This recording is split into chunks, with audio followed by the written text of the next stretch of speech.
Nerdrotic.com.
Beautiful fake audience. Welcome to the Nerdrotic Nooner.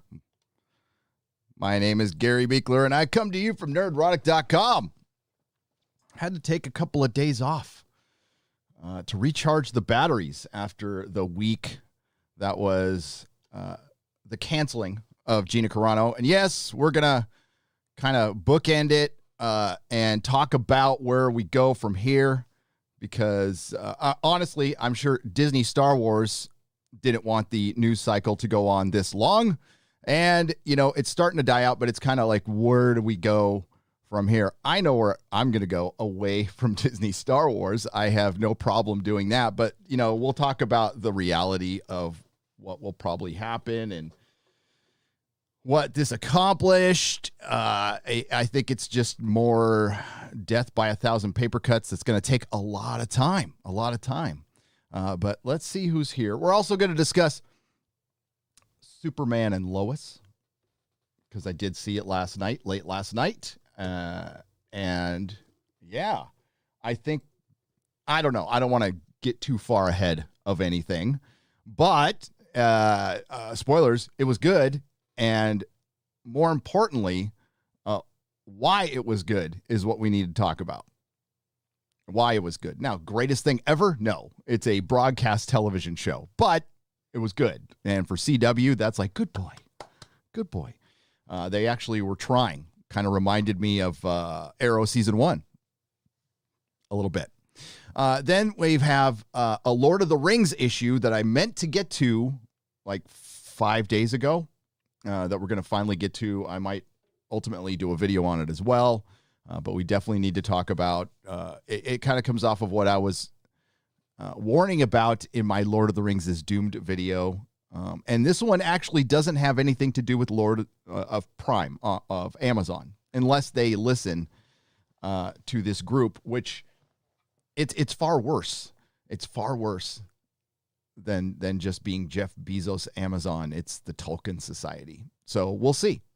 And we're going to discuss this. It's abounding in the comics article.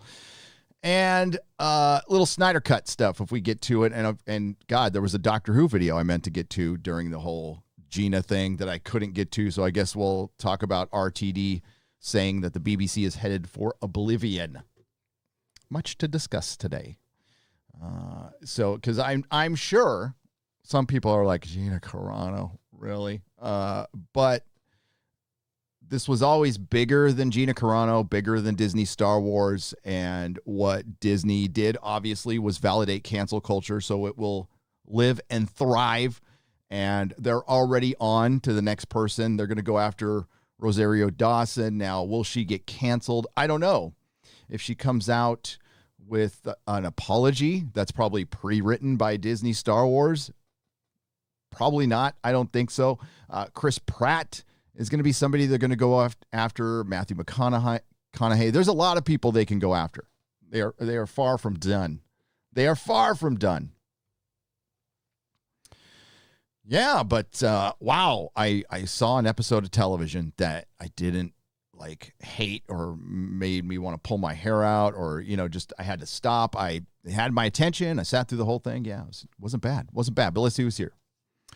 We have Crispy Critters, just another red shirt, and his wrench, Eric K. and his wrench. What's up, Judah Kahn, Mick Bright, Carl Williams, Koenig Gustav Adolf, Red Lion, Salker, 2386, Eldrick, Dragoon, Sakaris, I Love Lamp, My Ex-Wife, which isn't my actual ex-wife, that's the name. Although it could be.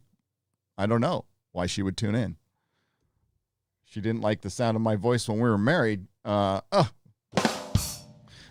Bundy, The Talons of Wang Chang, James Fowler, Pinhead. Oh, welcome, Pinhead. Coffee's Hunter. I just had some coffee. Grimaton, Larry Bird. Larry Bird? Hey. R.I.P. Joe Rogan. Yeah, okay. We got the R.I.P. Joe Rogans coming back. That pops up every so often. Robert Payne, Tracer Bullet, no good. And who knew the salt must flow? Welcome to the show. Oh, that rhymed. I didn't mean it to. Okay, so over the last week and a half, since Gina Carano, I'm sure there was a lot of content creators out there who had other plans for that weekend, and then Gina Carano was fired, and it kind of sucked all the wind out of everything for a while, as it should have. She went over to the Daily Wire. She's got her next project, and Disney Star Wars they were already on to the next person within a few days, and a couple of my friends have done videos on it. I am done making videos on the Gina Carano thing unless Disney Star Wars does something stupid. If they can manage to go a week without doing something stupid, I might be able to get some real work done on my Picard review. Jesus. Yeah, skipped the Batwoman review. I don't know if I'm going to continue Batwoman. I don't know. It's going to be repetitive. I'm just going to watch the show and go, wow, this is dumb. And now they find new and different ways to be dumb. In last week's Batwoman, they actually gave praise to ACAB. And and I'm going to keep that in mind while I'm watching Superman and Lois, that the guy who produced a show that basically gave voice to ACAB. And while not being the biggest fan of the police, I've had my run-ins with them. The pushing the whole ACAB thing for one is so 6 months ago or 7 months ago, CW. But there might be I don't know if things are going to turn around, but there might be a ray of hope from Superman and Lois. But Hollywood's whole attitude towards the fan, towards the customer, was put on display during the Gina Carano incident. And I think it brought a lot of normies to the party. Now, a lot of us have been around for a while, and we've been making our videos about Disney Star Wars and watching them screw up left and right. And it's sometimes, I'll use my I statements, it's surprising when you hear somebody new come in. You hear somebody come in and say, or ask, what's an SJW? What's cancel culture? But that happens like all the time. And that's why I think this was important. It was important for Gina to speak up and take on the machine and go through, the humiliation that a billion-dollar corporation dumped on an individual. That one just cannot be undersold, that this is corporate-sponsored cancel culture. And then right on the heels of that, freaking Coca-Cola comes out. And, I mean, Coke being woke and, Woca-Cola. It shows you, like, man, this thing has got to be at the end of the line. When Coca-Cola gets woke, in the same week where Gina Carano's you got to ask yourself, like, when's it going to end? When's it going to end? And while I say this repeatedly, you don't want to black pill on life in general, going, that's especially after this year. Things are going to turn around. They are going to get better. Is it sooner? I don't know. Later? I don't know. But with individual things, most certainly you can swallow that black pill and say goodbye. And with Disney Star Wars, I think that's one of those things. I came to that conclusion with Marvel Comics a few months ago. Haven't looked back. There's nothing really that entices me there. I went to the comic shop again and a bookstore. And I kind of browsed through the graphic novels, and there's nothing within the last 2 years that even mildly interests me. And I bought comics once a week, like clockwork, spent hundreds of dollars. It was a passion of mine for decades and decades and just never looked back. And for a sports analogy, I've talked about this before. I gave up my lifelong passion of the San Diego Chargers when they moved and never looked back and thought I would miss it, and I didn't. It's pretty easy to do once that emotional connection has been severed. Now it's been severed for Disney Star Wars for a long time, and I'm just kind of chronicling what's been going on. I don't know how they can really move forward and think they can pick up the audience they had before. I guess they could. It's going to take time, but they took a huge step back, obviously, over the last couple of weeks. They have a lot of egg on their face right now. Tom sent all of us on Friday Night Tights an AFI video where it's got Pedro Pascal and Jon Favreau, and that was, I don't know when it was made, and it probably has nothing to do with the Gina Carano thing. But in the video, Pedro Pascal makes a point to say, he starts it out with, "When I was on set." Okay, we got you. But the timing was interesting.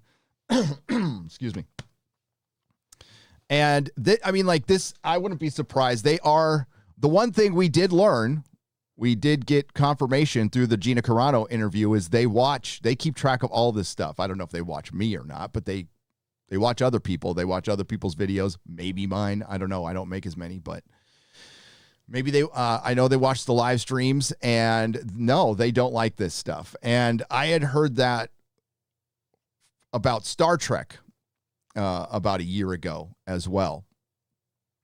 And no, I'm not surprised. If I was making stuff, I would want to know what people are saying too, especially about a TV show where you can get a real-time response after it airs. I'm sure they pay attention, and I'm sure they don't like this stuff. But again, the reason Disney Star Wars did what they did was it was the path of least resistance. And it's also a narrative they agree with, which is there is a large swath of people in this country we don't want to do business with because they are terrible people. They're terrible people. And what they did was give voice to a bunch of people who are weaponizing language, weaponizing ideology, and it's getting to a very, very dangerous place. That's why we were talking about it for, years now. And we need to keep talking about it. Is it fun all the time? No, not really. After this week and a half, I was like, oh my God, fuck. Yeah, fucking God. Disney. It's like, I can't, you can believe they did it. And it's still surprising how effing stupid they are. Disney doesn't need to say anything ever about, especially what goes on Twitter. It's insignificant in the real world, but now they have made it very significant in Hollywood. It has all the power because they gave it to them. They just, here you go. Here's all the power. It's all yours now. And we're just like, wow. So yeah, the people, the blue check marks on Twitter, the NPCs, the SJWs, the very lonely people with no meaning in their life have all the power now because Disney handed it to them. They don't buy shit. We say that over and over again. Disney doesn't care. They just don't care. Now, this is an environment where the NPC and the SJW can thrive because everybody's locked down. So they are now in control of this virtual world that everyone is locked into because we are locked down. Thankfully, there are a lot of people actually going out and working, even though we're in a lockdown here in California. If you go outside right now, it is a beautiful day. There's not a cloud in the sky. There's traffic. things are open. Target is for sure. You know, sometimes you can't go inside, but things are open. People are doing stuff, but still there's enough people inside paying attention to this stuff where they have the power, and we just got to keep speaking up against it, even if it becomes tiring. Now, my whole goal is to have fun on this channel, and when things stop being fun, I kind of move on.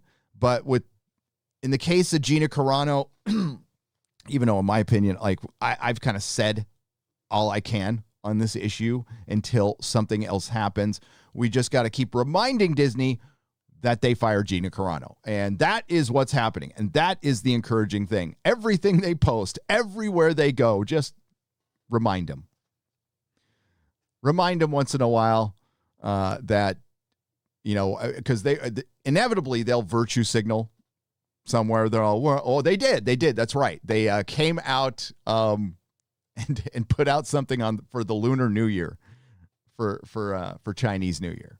The politically correct term now is Lunar New Year. And immediately everybody's all, what about those camps you concentrate in? What about Milan? Blah, blah, blah. We got to keep doing that just all the time. Do not let them rest. Be just like cancel culture is.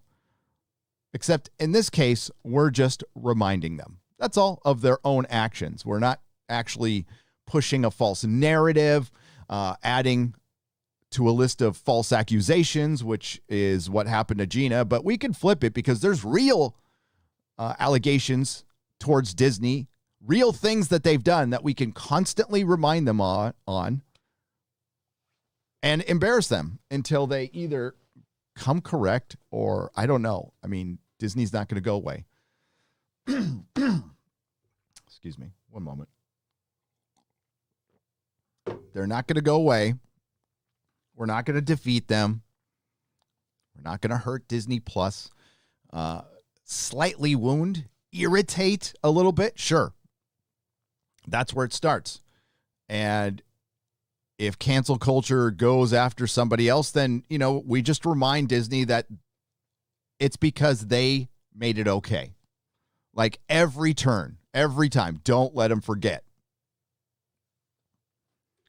And just wait for them to act. And, you know, I don't know. There's the Jon Favreau situation. Through the interview, we learned that people went to bat for Gina, and that's good. Still haven't heard a word from anybody publicly. And that's a bummer. That's disappointing, I'll say. Especially from... And I talked about this in my video. Bill Burr. I put Bill Burr's somewhat... It wasn't really a defense of Gina Carano. It was saying all he could without getting in trouble. He didn't mention Gina by name. He didn't mention Disney by name. Carl Weathers, a day later, put up a tweet that basically said hashtag be at peace. And it was he and Pedro and Gina reacting to a Mandalorian trailer. And I kind of took it more like, can we just be at peace and can you keep watching The Mandalorian? This has definitely, this has affected the show. It will affect the show negatively. Will it stop its trajectory? I think, yeah. But I think there's also other things that will stop its trajectory. I think it's the 2-year break. Is Baby Yoda going to be in it or not? And no Gina Carano, obviously. And the more I think about the 2-year break for The Mandalorian, that's a dumb move. Like, why in the hell would you, I mean, forget everything else. Let's just say the show was doing great. Why would you take a 2-year break after that ending? After all of that momentum? It financially makes no sense at all. It doesn't. I mean, they were rolling. Season 2 was more successful than season 1. You know, I would say the success was a slow burn. I think it was really playing well to Star Wars fans, but it slowly started bringing the normies back, which is what you need. And it had normies back. It had people who used the Fandom Menace hashtag back. It had a lot of people back. Why would you take a 2-year break? It's ridiculous. So maybe something did happen with Pedro. Maybe it had something to do with Gina Carano. I'm thinking maybe both. Who knows? But it's an ill-advised 2-year break. And then you announce 10 shows. And let's look at Disney's track record with Star Wars. 9 out of those 10 shows are probably going to suck. I think Andor's next. Somehow my phone connected to my soundboard. We don't need to hear my notifications all show. That would not be fun. So yeah, that's just that alone. So you compile all of this stuff, and again, it's not going to be remembered. This is going to be ancient history in 2 years. As far as the internet is concerned, Disney will have done many other stupid things by then, I'm sure. Let's just see if they can go a week. A single effing week.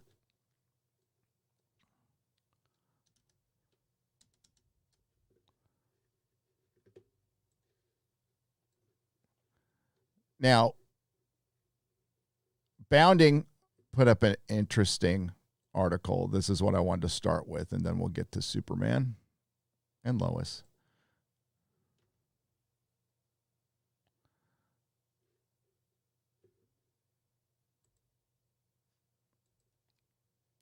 Of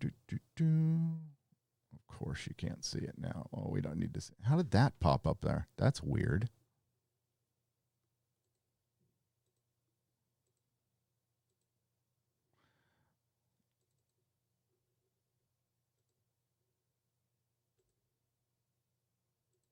There we go. Will Gina Carano's firing break cancel culture's grip on American society? This is from the great John F. Trent. What's up, buddy? The quick answer is no, because Disney Star Wars sponsored the cancel culture, but has it made more people aware of it? Are more people holding their nose at Disney? I think so. It's the question Ben Shapiro asked at the beginning of his interview with Carano, where she discusses what led to her firing, how she was fired, and the Daily Wire's plan to expand into film with Carano coming on board to produce and star in an upcoming project. Unfortunately, the answer is simple. No, Carano's firing will not break cancel culture's grip on American society. It's here to stay and will more than likely be staying for a lot longer than you might expect. And it's going to get a lot worse. It's not optimistic, but it's what the evidence shows. Just look at what's happened since Carano has been fired in the middle of February. The day Carano's interview with Shapiro aired, Disney slapped a content warning on The Muppet Show, labeling their own content as pretty much racist, despite using their biggest brands such as The Mandalorian and Marvel Studios to promote the episodes arriving on Disney+. The day before the interview and 10 days after Gina Carano was fired, the Twitter mob are already after Chris Pratt because they saw that Pratt was trending because an engine made by Pratt and Whitney failed on United Flight 328. I saw the video from that, and I hate flying, by the way, and I was like, oh, credit to that person filming the engine on fire. I wouldn't be able to do that. The mob never lets a crisis go to waste and decided to see if they could get him canceled.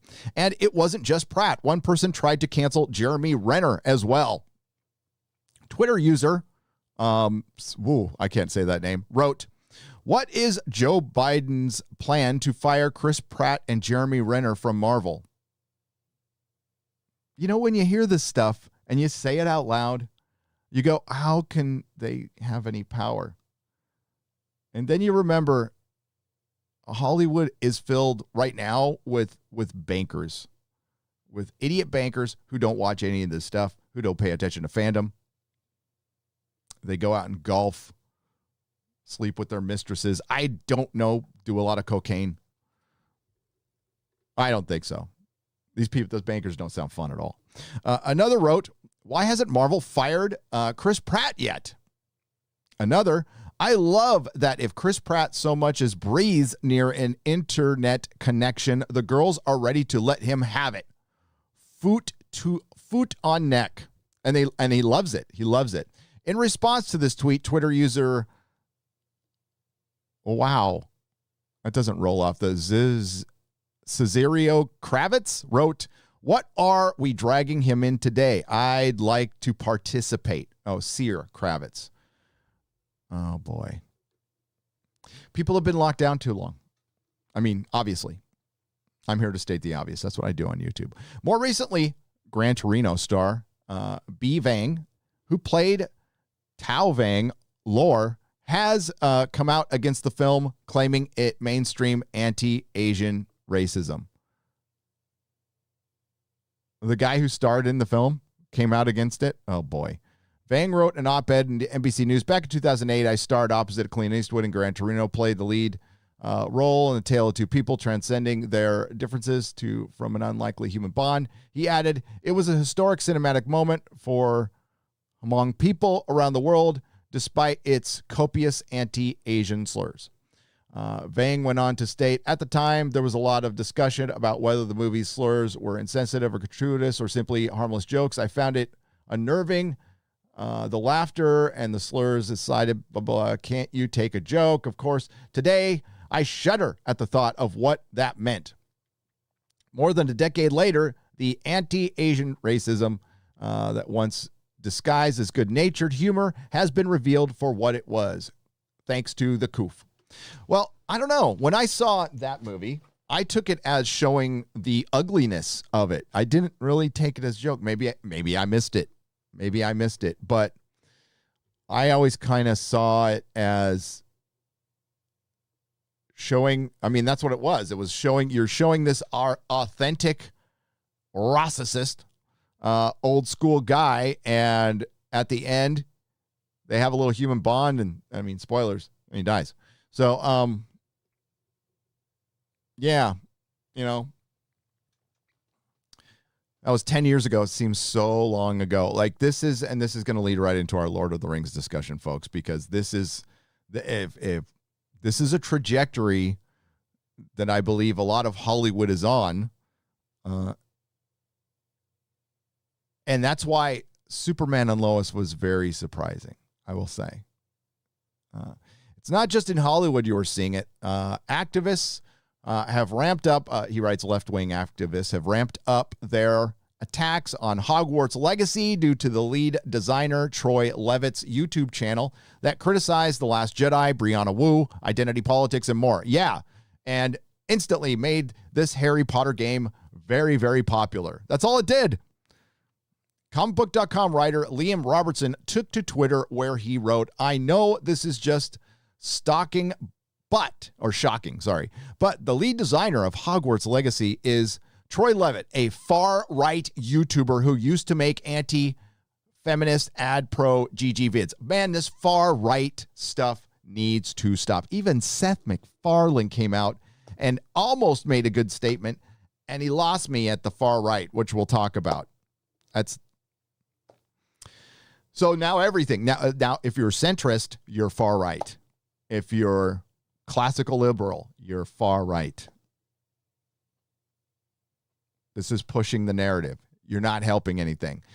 And part of the reason this is continuing, by the way, is Hollywood isn't facing any real consequences. And the reason they're not facing any real consequences is because right now their only real revenue streams are streaming services, and you're not getting real data on that.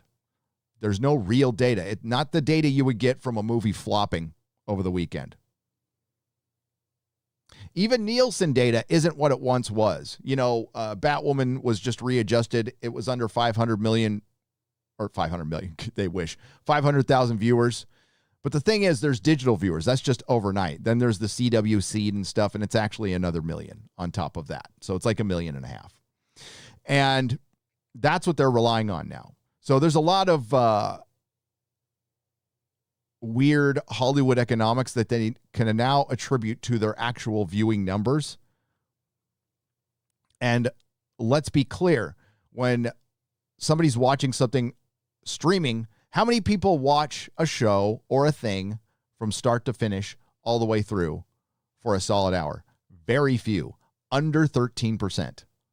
Most people watch something for 10 minutes, stop, catch up with it later, fast forward, do whatever. That's what but that person who watched something for 13 minutes or 2 minutes, that counts as a view, as a full view. They can fuck with a lot of stuff. But when you had movies opening up on the weekend, box office, you can't, well, okay, Disney could fudge that a little bit. But when something's a flop, it's a flop. Terminator Dark Fate.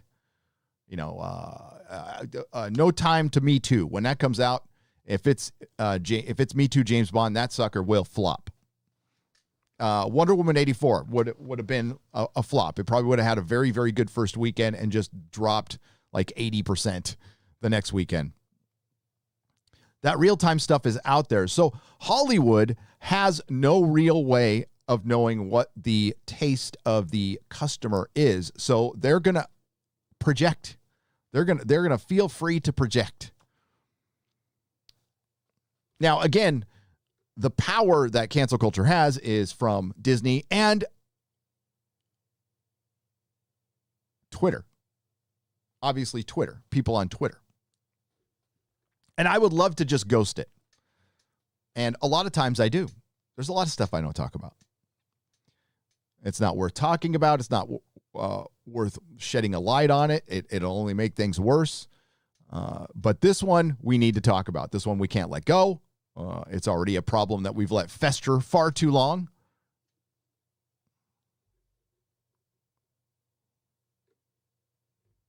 And now things are starting to smell real bad. Robertson would try to claim he wasn't trying to cancel. Okay, sorry. Comicbook.com writer Liam Robertson took to Twitter where he wrote, "I know this is just shocking." All right, I read that. Okay. So he's just talking about the guy who had a YouTube channel. Now he's designing a game, calling out SJWs and stuff. And it was really tame, by the way. Very, very tame. So anytime, not that it's going to happen, anytime somebody in our sphere is going to go get a job in Hollywood, they won't. They won't. It just won't happen if somebody finds out about it. Anytime a creative talks to one of us, they're going to hear about it from people. And it's up to them. I've said this a lot. I'll say it again. You don't have to listen to us. I never asked you to listen to us. Just don't listen to them. Don't listen to anybody. Do your thing, and eventually it will go away. If Hollywood and corporate America just kind of motor on without listening to these people for a good 2 years straight, it goes away.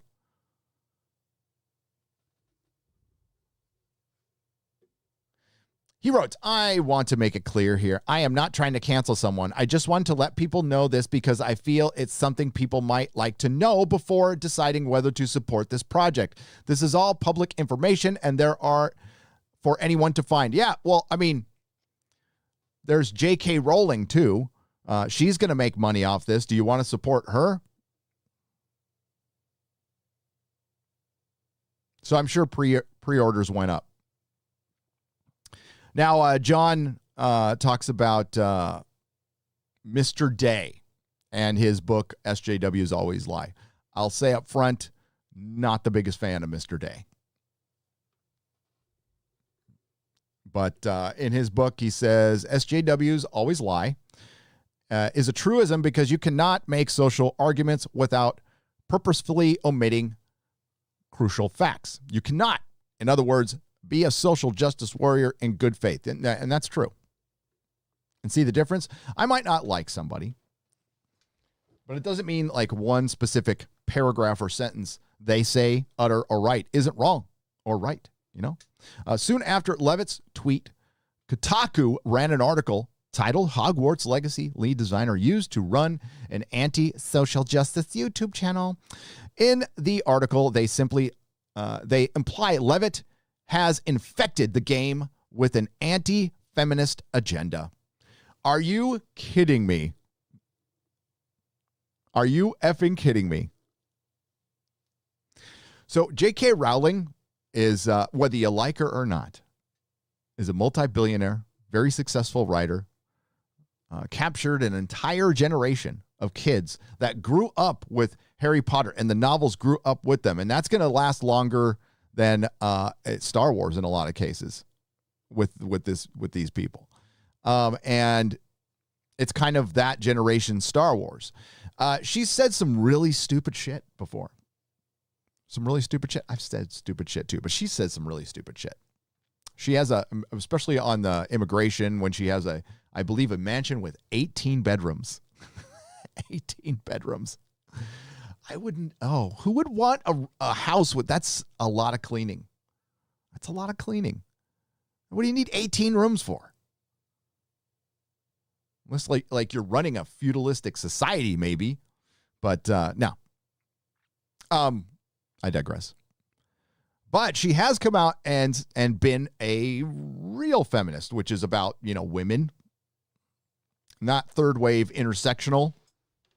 She might be second and a half wave. But yeah. And now cancel culture. Every time she gets brought up, it's like, we love Harry Potter. Can JK not make money? It doesn't work like that, sweetheart. Ian Walker writes, it's very unlikely Levitt has single-handedly infected every aspect of Hogwarts legacy with an anti-feminist agenda. That said, it's obvious why folks might be wary of intersecting with a game developed by someone with his beliefs adapted from works that have been sullied by their creator's own bigoted worldview. By the way, you know what J.K. Rowling is guilty of? Saying that women are women, basically.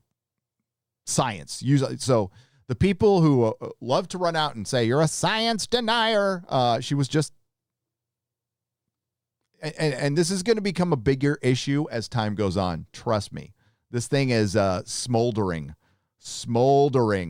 within, and now that certain groups don't have one certain orange man to hyper-focus on, you're going to see them maybe turning on each other. That might be a good thing. Because I hear about this a lot from Mrs. Nerdrotic and from the ladies who, do hair and hairdressing. Like, this is an issue that ain't going away, that people are angry about. Mrs. Nerdrotic is also related to, a couple of former female athletes. One of her cousins was, I think, player, like the MVP version in women's soccer at Berkeley. And another cousin won a gold medal when her team defeated China twice. She's now she does play-by-play for Fox Sports 1, Allie Wagner. Cousin Allie, who's a brilliant person, by the way. Another clear attempt at canceling Levitt. Feminist Frequency host Anita Sarkeesian, God, I don't even want to say her name, would also jump on the bandwagon. Do we need to do this? You guys, can we skip this part? I don't even want to. Go away. That's somebody I don't want to bring light to. Go away. Off with you go. So yeah, there's a lot of cancel culture going on, and Disney made it okay, basically. Reporters will continue. Okay, he later writes, let's get back to Carano here. So remember, SJWs always lie. It's clear cancel culture's grip on society is not going to go away anytime soon. Christian Toto at Hollywood in Toto also pointed out at the time that Carano's firing that Disney will feel zero pressure to correct its ghastly mistake. You're right. No, they don't. They're not going to correct their mistake. They never were. They did not like the press they were getting for a week and a half. I promise you that. They wanted that to go away immediately. And again, what we need to continue to do is just poke the bear. Remind them what they did. And for the people out there who say, I just want to enjoy Star Wars. I feel you. I do. It comes from a very good place. Nobody wanted this shit in our fandom. I am right there with you. It was not the fans who injected this shit. It was Kathleen Kennedy, Pablo Hidalgo's of the world, Disney Star Wars, Bob Iger, everyone. And that includes people who work for Lucasfilm. That includes people that we might like who aren't saying anything right now to stop this stuff because they're afraid. It's a culture of fear. It's like fucking Berlin in the 80s. East Berlin. And it's up to us and people in Hollywood to speak out against it, or it keeps going on. So no, we can't really let this go. And yes, there is a huge do what you're going to do. I'm not going to judge anybody. I'm not going to not talk to anybody. Channels are going to cover Star Wars. They're going to review Boba Fett and Mandalorian. It's just going to happen. I will cover the news. I will not be reviewing Mandalorian. That is for sure. I'm done.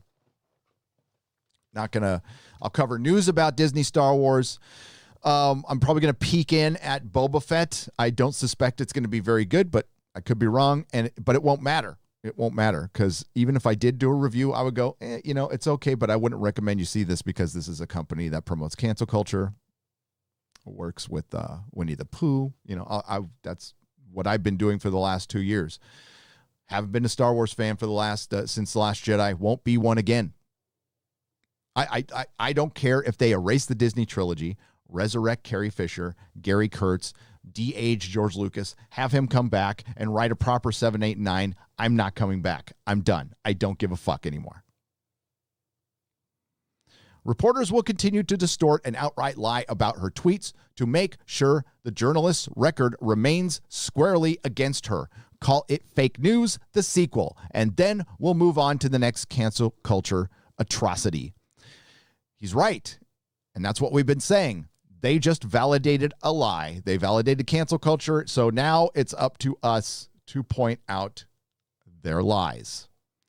The prediction would come true. Deadline's Andre Weissman would lie about Carano in an exclusive about the actress teaming up with Shapiro's Daily Wire in the film. He wrote the actress raised hell by sharing a TikTok post comparing the current divided political climate to that of the U.S. Nazi Germany.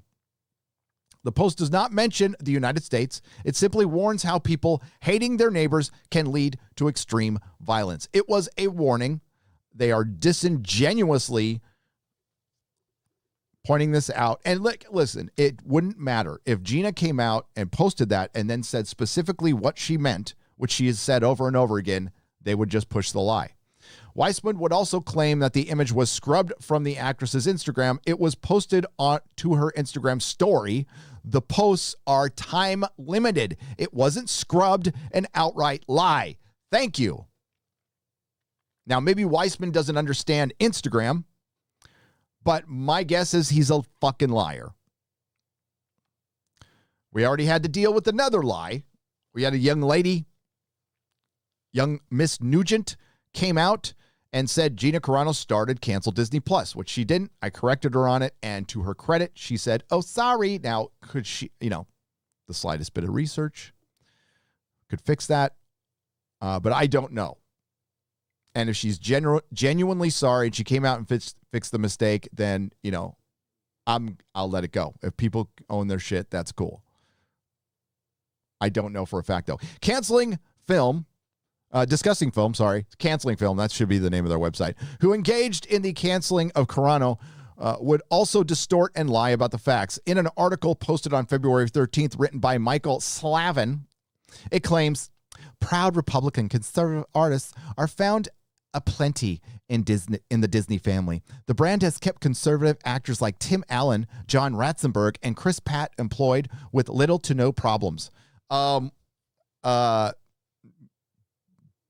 it no problems with Tim Allen? Really? There was problems from Disney. I remember like a show ending and then having to be restarted. Yeah, right.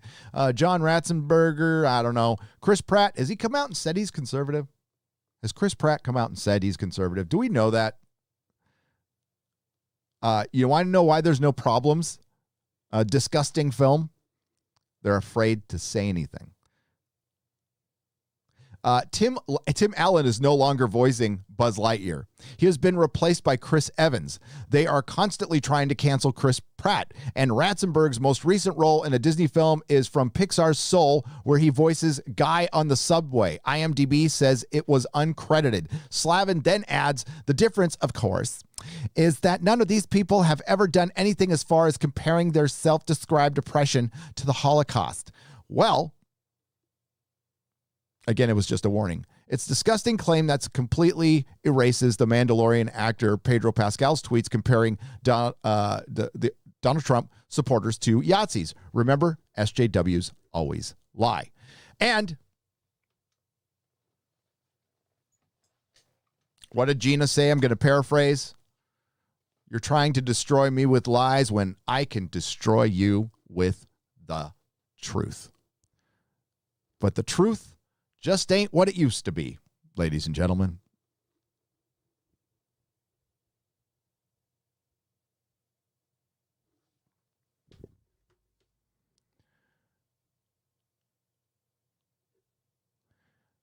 It will be eventually building a completely separate ecosystem. You're going to have bifurcated systems, parallel tracks, a digital balkanization of the internet. The internet is going to get a little smaller, folks, and we're all just going to have to get used to that.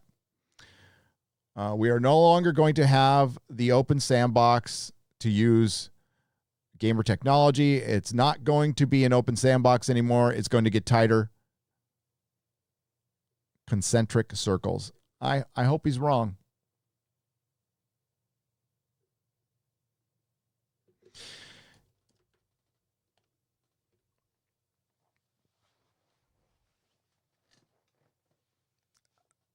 The only thing we can do right now is, for one, every time Disney posts a video and we go after them, and don't get be funny. Go after them, be funny, because it is funny. That's funny. That puts a smile on my face. And it's pretty harmless. It's just every time Disney puts something up, we remind them that they suck. And sure, YouTube ain't closing down its comment sections, folks. They just won't. It would be done the next day. That would be it. Believe me, they've been asked, pressured by the biggest companies to get rid of those. And you can delete the comments, but the problem is it makes you look like you're cowards. YouTube thrives off the comment section. Mr. Tickle Trunk, what's up? Nobody puts my Babylon 5 in the corner. Oh, I would love to start Babylon 5. But I got to get with Az on that one. The problem is, Mr. Tickle Trunk, I think we're going to have to make it part of the BB&C. And Az and I discussed this. We can't set out, and I can't.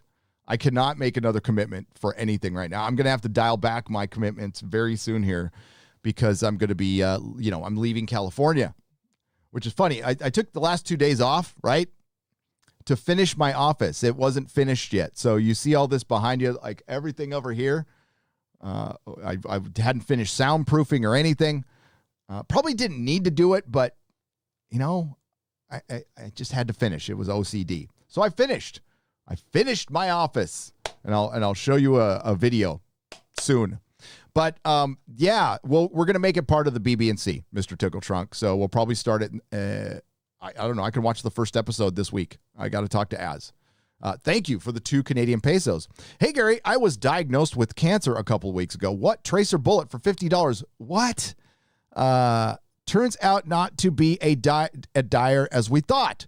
There's a light at the end of the tunnel. Here's a little gift to say thank you and the rest of the crew for helping me keep my spirits up. Tracer bullet, thank you for the $50, but thank you for the good news. I'm glad it's not as bad as we thought. Email me, Gary@nerdrotic.com. Tell me what's up if you want to.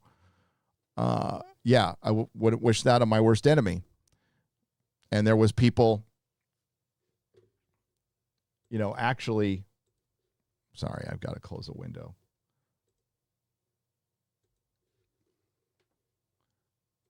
There we go. Sorry about that. No, that's what my father passed of, and a lot of people have beaten it. And you know what? If my dad had, gotten it now, he probably would have beaten it. So I'm glad to hear that, Tracer Bullet. That is the best of news. Best of news. Thank you for sharing that. And you're welcome. Anything we can do to keep your mind off this stuff is good. Is good. Damn it, YouTube. Okay.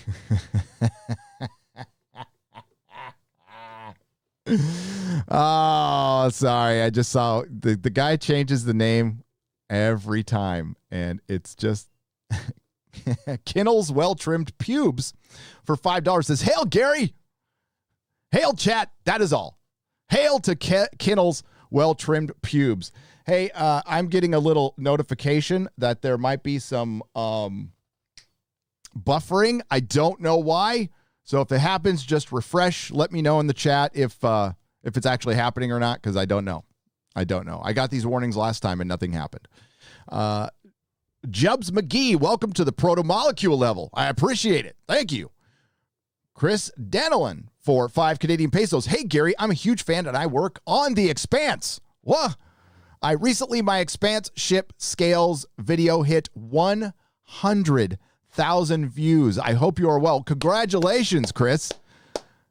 Hey, as far as making ships and the effects and the show, I love 90% of it. I don't know what happened to season 5, brother. I got to be honest. I just got to be real. I don't know. And maybe that was Cass Anvar, and I'm not going to ask you. It's none of my business. We all know something went down with there, and hopefully things get better. But, hey, the ship designs look great. They look tits. Crimiton, welcome to the Gelogia level. Welcome. Thank you. Plumber's Butt Crack for 5 Canadian pesos. Hail, Gary, and those in the chat. Superman and Lois was surprisingly good. It was, and we're going to talk about it in just a moment. We have more money than the Twitter psychos, says Nunya Art for $5. We do, and we need to really, I'll use my I statements.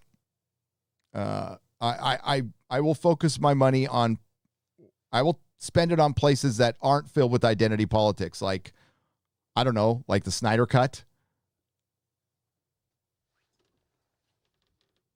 Things that, something like Superman and Lois. God, there was none in Superman and Lois. I would say the only thing agenda-wise they went on was reverse mortgages, was shit. I absolutely agree with them, but that was it. But we will talk about it. And yes, it was good. It was good.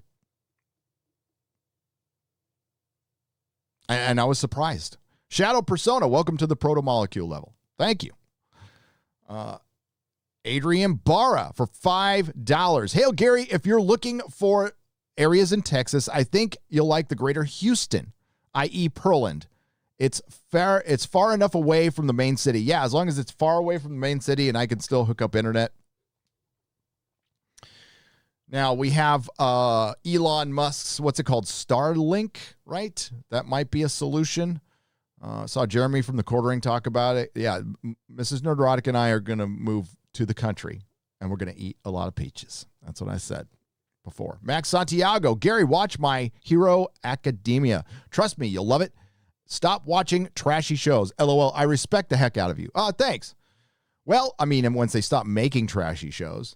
And yeah, I'll watch. See, I'm a live action guy. I like animation. I do. Not as much as I used to, though, since I got older. And that's probably just because I'm old now. But I have the graphic novel, and I sold My Hero Academia. I did. It was around. Oh, maybe, no, did I? Well, it was after I left. God, 2014 was a fuzzy year. I think that was the year after I left, right? So maybe I didn't. Crispy Critters for $5.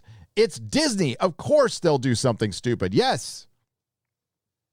I'm just waiting for the next one to drop. What? Will it be Jon Favreau quits? I'm sure. Okay, wait, no. Mike Zero's already said that, right? I think I don't pay attention to his videos, but Jon Favreau, again, Gina said that people were coming to bat for her. I'm going to assume that one of those people was Jon Favreau. I'm going to assume the other one was Carl Weathers. I don't know. There might, I don't think the crew is going to speak up. They can't speak up unless they do it all at once and say, we'll walk, which they're not going to do. Maybe another director. Maybe Bryce Dallas Howard backed. I mean, but no, nobody's backing this woman. Nobody's doing it publicly. And quietly backing her. Listen, these people are her friends. She probably feels like she's taken enough attention away from the show, right? Because she's a real human, genuine human being. So you're kind of caught in a little problem here. And that's, I need to defend myself, but defending myself is now going to hurt something my friends are in. Well, if these friends publicly, and they could have publicly said something very safe that wouldn't have gotten them in trouble at all. Bill Burr almost did it. Carl Weathers tweeted about something and nobody else has said shit. So as great of a guy as Jon Favreau probably is, I don't know if he wants to defend her or not. I know shit. But if he, okay, let's just say he is pissed off. He doesn't like this situation. I mean, he did specifically choose her for this role. This role was made for her. And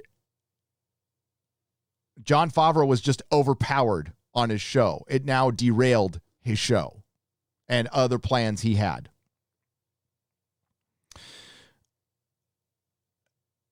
It depends. You know, if he's a good company guy, he'll go, these things happen, we're going to move forward. Or is it going to kind of fester in his head a little bit? Is he going to like, and then, you know what? Because he's going to butt heads with people creatively just on the narrative. It happens all the time. And is that going to become more frustrating? And I brought this up before Gina Carano got fired. This is a collaborative effort. Jon Favreau is not a Lucasfilm employee. He is a contractor. He is a hired gun to come in and work for them. But he is not one of the entrenched like Pablo Hidalgo, like Kathleen Kennedy. Jon Favreau can work on The Mandalorian and go work on other things. Or maybe he'll quit and go work on other things. Maybe do a film. You know, maybe think when things open up again. Or maybe he just gets tired of working for Disney someday. Maybe the experience just kind of wears you down. I mean, look at, every creative who's worked for a corporation before. They tend to always burn out after a few years. So now he's been there a couple years. I mean, we saw it happen to Dan and Dave. They lost interest. Russell T. Davies was all fired up when he started Doctor Who, and in 4 short years, couldn't wait to get the fuck out of there. Capaldi was all fired up when he started Doctor Who. In 3 short years, couldn't wait to get the fuck out of there, or he got fucked over. And Chris Eccleston couldn't handle it for a year. I mean, these like people start out in a really good place, then they start working and people become a pain in the ass. And we have Pedro Pascal going to The Last of Us Part 2 and says that's a priority. There's a lot of circumstantial evidence that things might not be all that great with the one good thing Disney had going. That's the... How many times does Kathleen Kennedy have to do this for people to fucking understand? Oh, my God. Hasbro sales, you know, as good as they were because of Baby Yoda, all that did was stop the bleeding. Their stock was still down.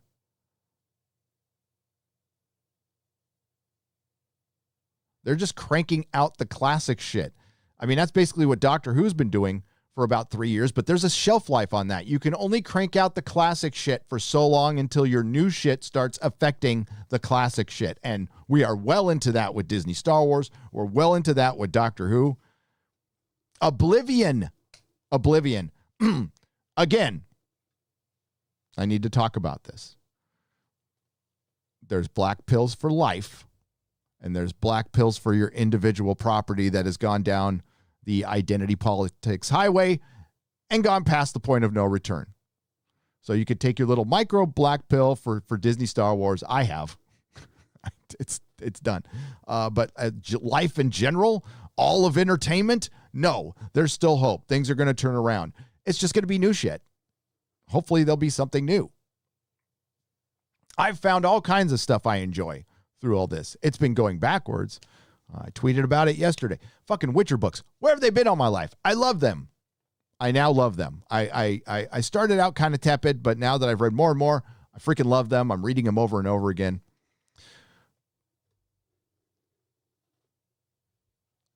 I don't know about the show. That's a video for another day. Because reading all the books and finding out, there's parts I really hate about the show now, now that I know. Drunk 3PO, shout out to Drunk 3PO. Dude, where's that shirt? Drunk? Jay, how come there's no shout out to Drunk 3PO shirt? I mean, maybe I missed it. Jay is a friend. They went after him. He created a shirt called Welcome to the Rebellion. And because it had the C-3PO image on it, they canceled it. And all the proceeds from this shirt were going to go to charity. Now they changed it. It just says We Are the Rebellion. If one of my great Modrotics could put a link to that t-shirt in the chat, you can buy it. Again, all proceeds going to charity. Jay, which charity though? I don't know which one. Jay serves so many charities. He's raised in total almost $90,000 for charitable works, half of which went to St. Jude's Hospital. I participated in that live stream, and the other half went towards fighting child trafficking, which is Gina's favorite charity. So hail Drunk 3PO. Shout out to Drunk 3PO. And make that shirt, dude. And keep all the money. Belson for €5. I'll just rewatch Smallville before watching anything coming from Disney, and also reread all of the Star Wars EU books. Gonna take a while. Yeah, just read the Star Wars EU books if you want to still love Star Wars. I guess it depends on the person, but no, Disney is pissed all over it. I could not give a fuck. Lethal Lightning from Australia. Can I tell girls I know you so they think I'm cool? No.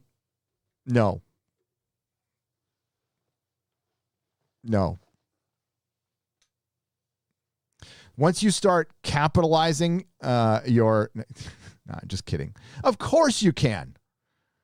Do you want me to make a video for you, kiddo? Lethal, you're as old as my oldest son. He's a little baby. Gray Ghost for $10. Hail, Gary. Was wondering how you liked or didn't the Superman premiere. Enjoyed it myself. Also, glad I learned that my DVDs, action figures, and male pattern baldness make me the scum of the earth. Gray Ghost, you're the scum of the earth, and welcome to it. There is no more of a wretched hive of scum and villainy here in the Fandom Menace. Yeah, that dude, I guess, apologized. We're going to go over that. We're going to go over all of it. Okay. Superman and Lois. So right after this week of fucking ugliness, just ugliness, and a great reminder why I will not support Disney Star Wars. And as a matter of fact, it ruined my enjoyment of WandaVision. WandaVision I was enjoying for the most part. The stuff between Paul Bettany and Elizabeth Olsen, I really liked. I really liked that they were throwing in a lot of Easter eggs, giving hints that we're probably going to get Mephisto, definitely Agatha Harkness. None of this is a surprise at this point. There's supposed to be a surprise cameo that's supposed to, according to Elizabeth Olsen, equal the Luke Skywalker return, which Disney has now blown. I put up on Twitter, the only thing that can equal it doesn't make any sense unless all the rumors are true, but the only real thing that can equal the Luke Skywalker return in WandaVision is if either Robert Downey Jr. comes back from the dead. That would be the number one, I would think. But I don't think Magneto is going to equal it. Michael Fassbender as Magneto is not going to equal Luke Skywalker coming back. Even Ian McKellen coming back That'd be big, but that's not big. Hugh Jackman, maybe. That'd be pretty big, but would it be as big as Luke Skywalker's big return, considering with all the Last Jedi stuff? Nah, I don't think so. It'd be big. And maybe she's just kind of hyping it up and that's what it's going to be. But if you want to talk about like break the fucking internet wide open into little pieces, bring Tobey Maguire back as Spider-Man in this.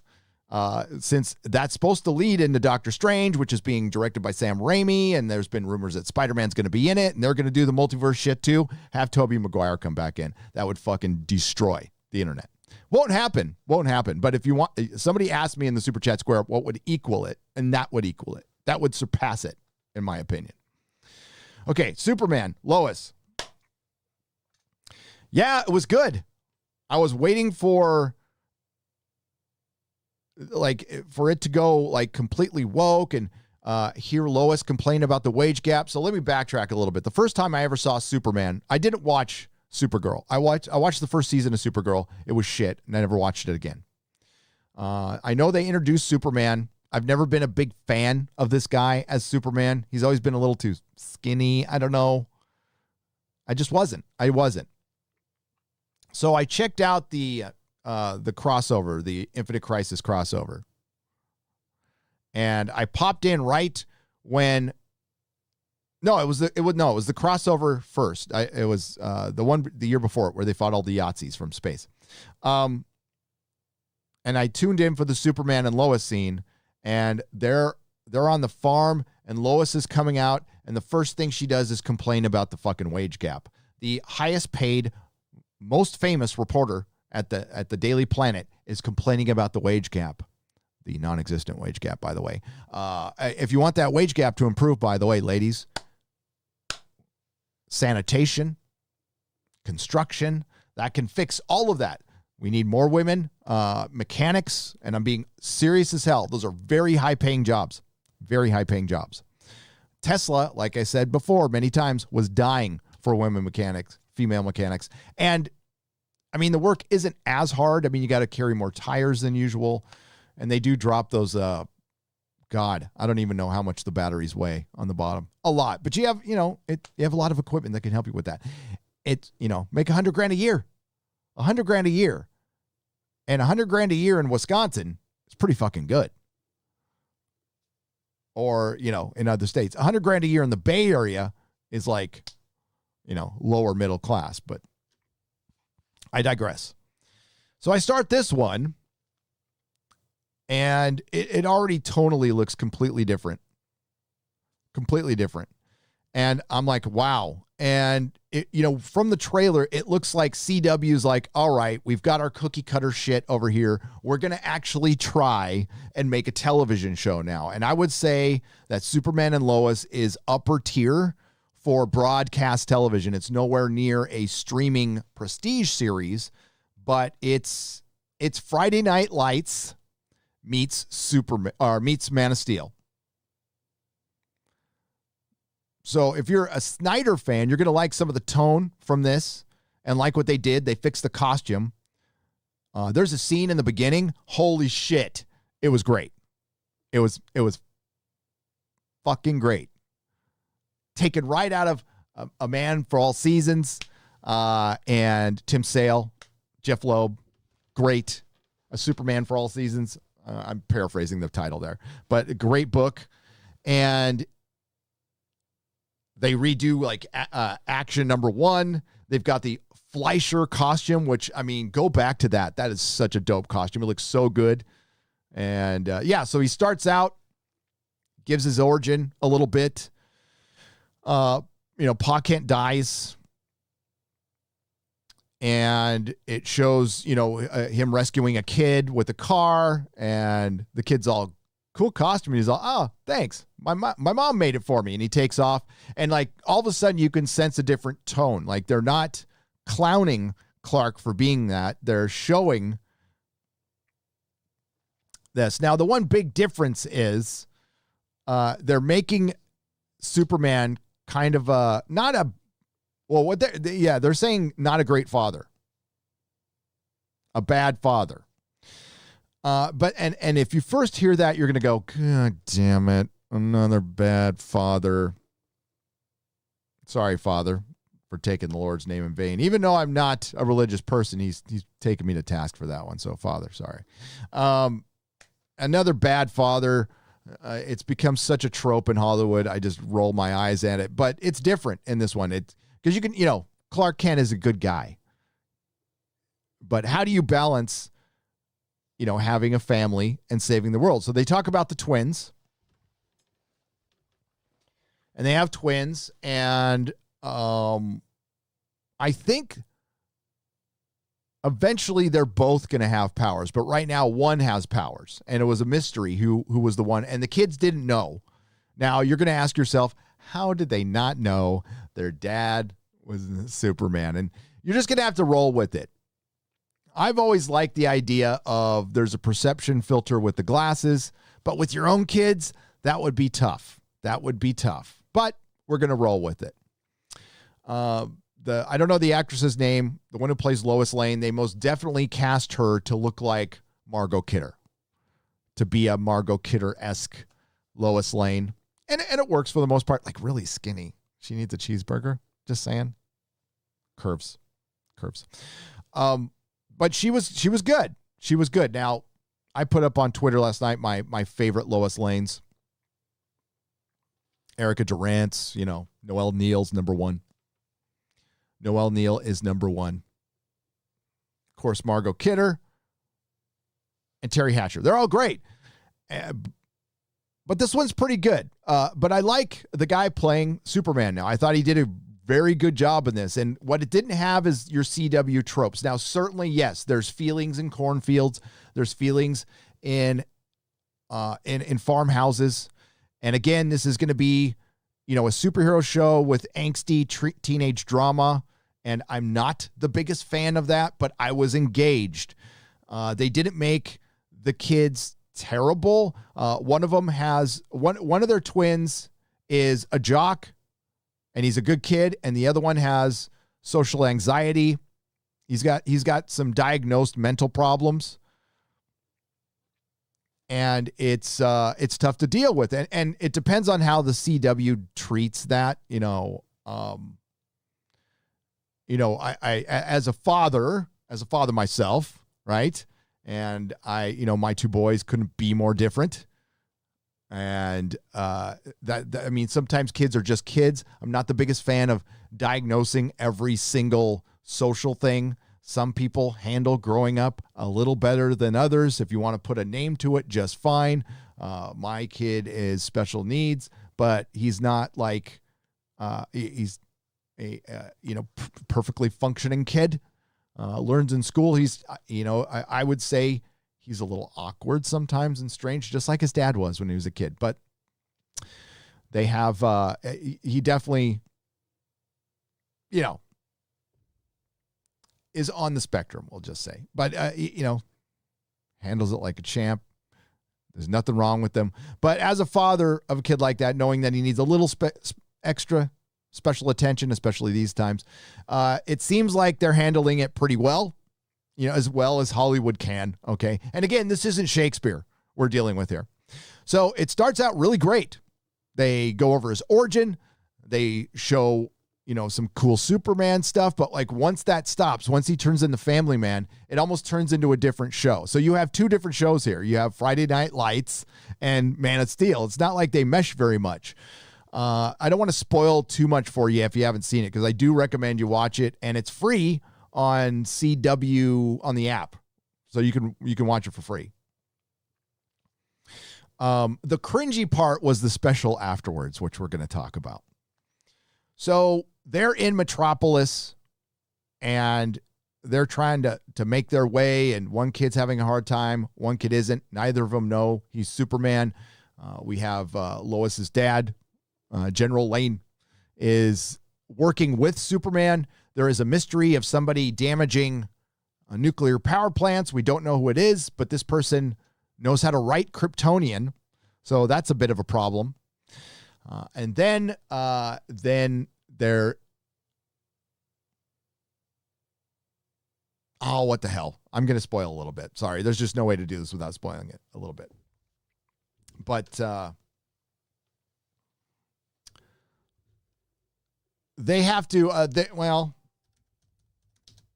hang on just a second. I just got, so, Martha, how did you know that name, Martha? Martha passes away. So they have to go back to Smallville. And through all that, they find out, Clark has a phone conversation with Martha right before she passes away saying, hey, you're doing too much. You need to focus on your family. I know the world needs you. So that's the whole theme, is like, how is he going to balance all this? Then his mom dies. They go to the Kent house, and you could tell right away that Jonathan and, God, what was the other kid's name? I'm forgetting. Hang on. Let me get prepared for this. Boom. Do.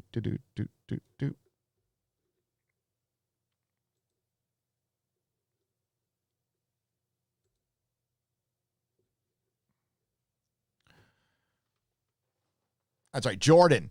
So it's Jonathan Kent and Jordan Kent. And I guess this world is all from the Infinite Crisis, which I did not watch on CW. But this is a completely separate show from anything they do. This does not feel like a CW superhero show in the least bit. And what it does feel like is Arrow season 1 and 2. Arrow season 1 and 2 were good. Flash season 1 was pretty damn good too. But it was before they got into just the cookie cutter bullshit, which can certainly happen to this show. But again, this is their top tier show now. This is what they put the most money into. I guess they put the best writers on. The writing was pretty good. I got to say, it was good. There was nothing, zero in this show that made me cringe or want to shut it off. And that by itself is a fucking miracle, is an absolute miracle. I think the only flaw we'll get to. So they go back, they meet Lana Lang. She's got kids.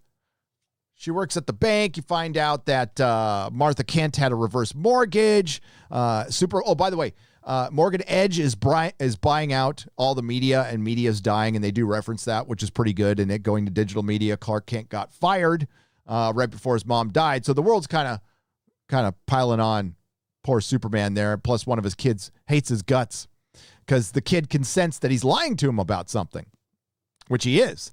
Now, inexplicably, they say the big problem here is Lois and Superman disagree on whether they should tell the kids or not that he's Superman. Now, this is a little forced for me. It'd be real hard. I don't know how they wouldn't figure it out. Kids go through their parents' shit all the time. They would figure it out. This made no sense. But they needed it for something later in the story. So they move back. There's an accident, and the kids should have died, but they didn't. They put together that dad got to their, they a bunch of Jordan was trying to impress a girl. They were in a barn. A bunch of pipes fell on him, and everybody thinks Jonathan Kent has the powers. When he's a kid, they show a little scene of him throwing a football, and he threw it at a tire up by a rope, and the football hit the rope and broke it. So they're like, oh, he must have the powers.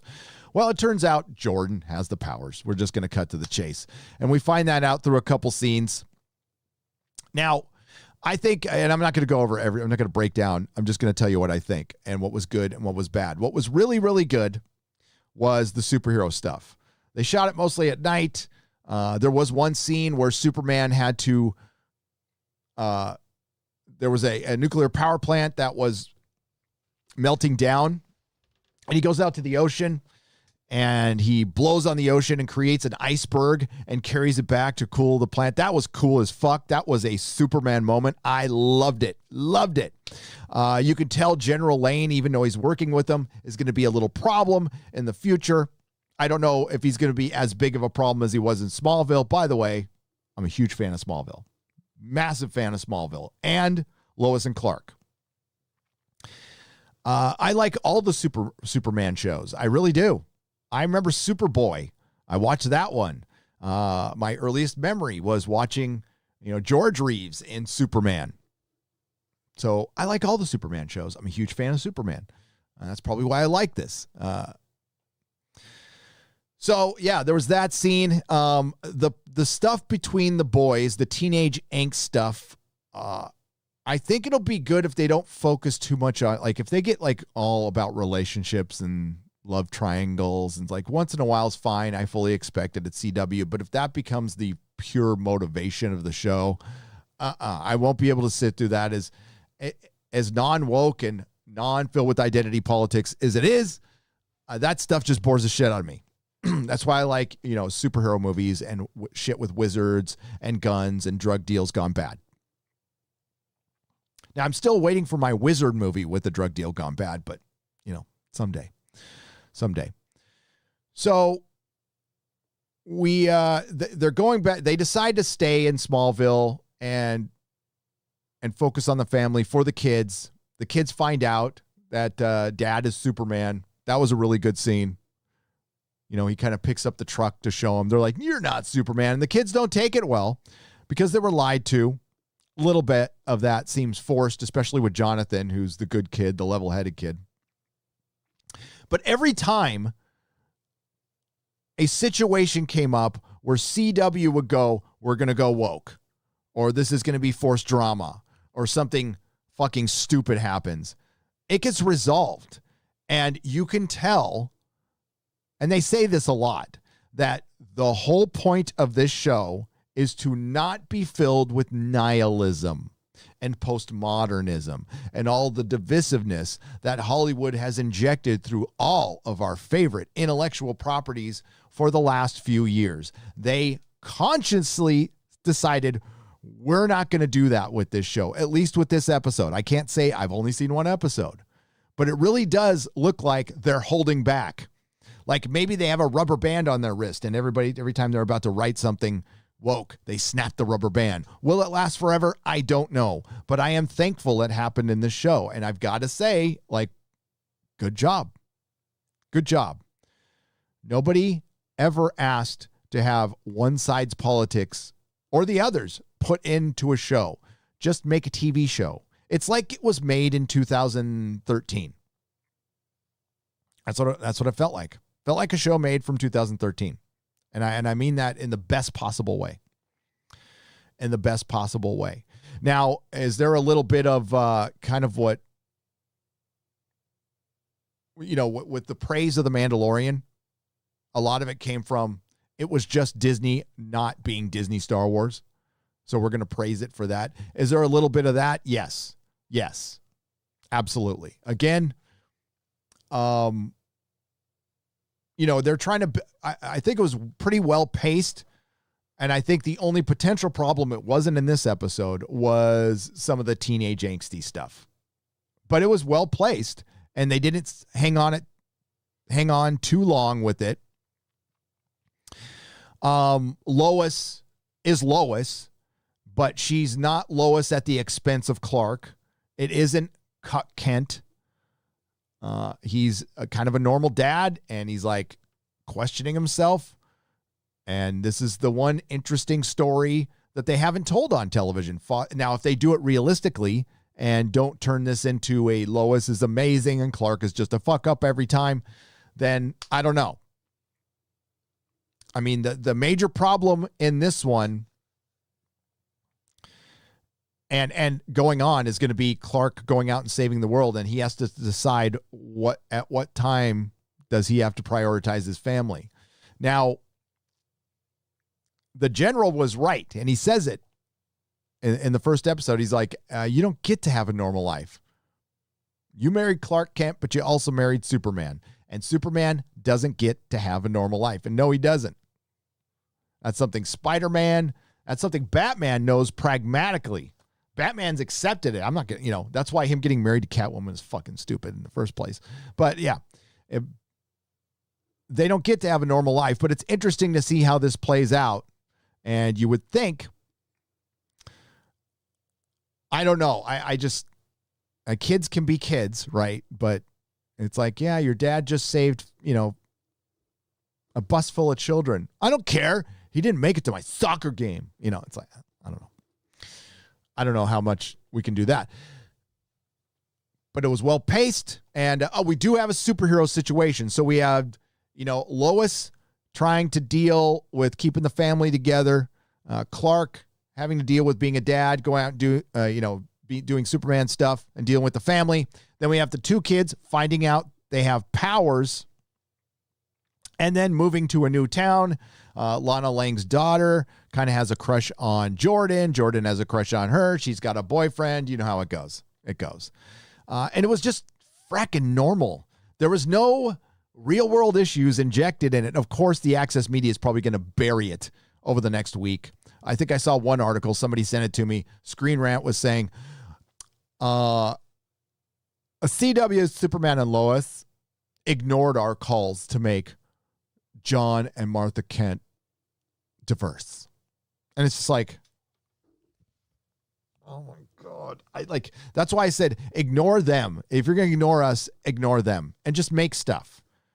And you can make it diverse, which they did, by the way. So we have Morgan Edge buying everything out, and he's buying property in Smallville. There's probably something behind that. And then we have the Stranger, and it looks a lot like one of the Kryptonian suits from Man of Steel, somebody flying around, and he's the one sabotaging the nuclear power plants and writing Kryptonian. He confronts Superman. They have a pretty big fight, and he's kicking Superman's ass. And in their second fight, he stabs him damn near in the heart with Krypton. And this happens right when Jordan and Jonathan get into a fight at a party, and Jordan gets knocked over, and then he uses his heat vision and blows up. I think it hit a fire. I don't know if it blew up a propane tank or not, but it blew something up, and a bunch of kids got hurt.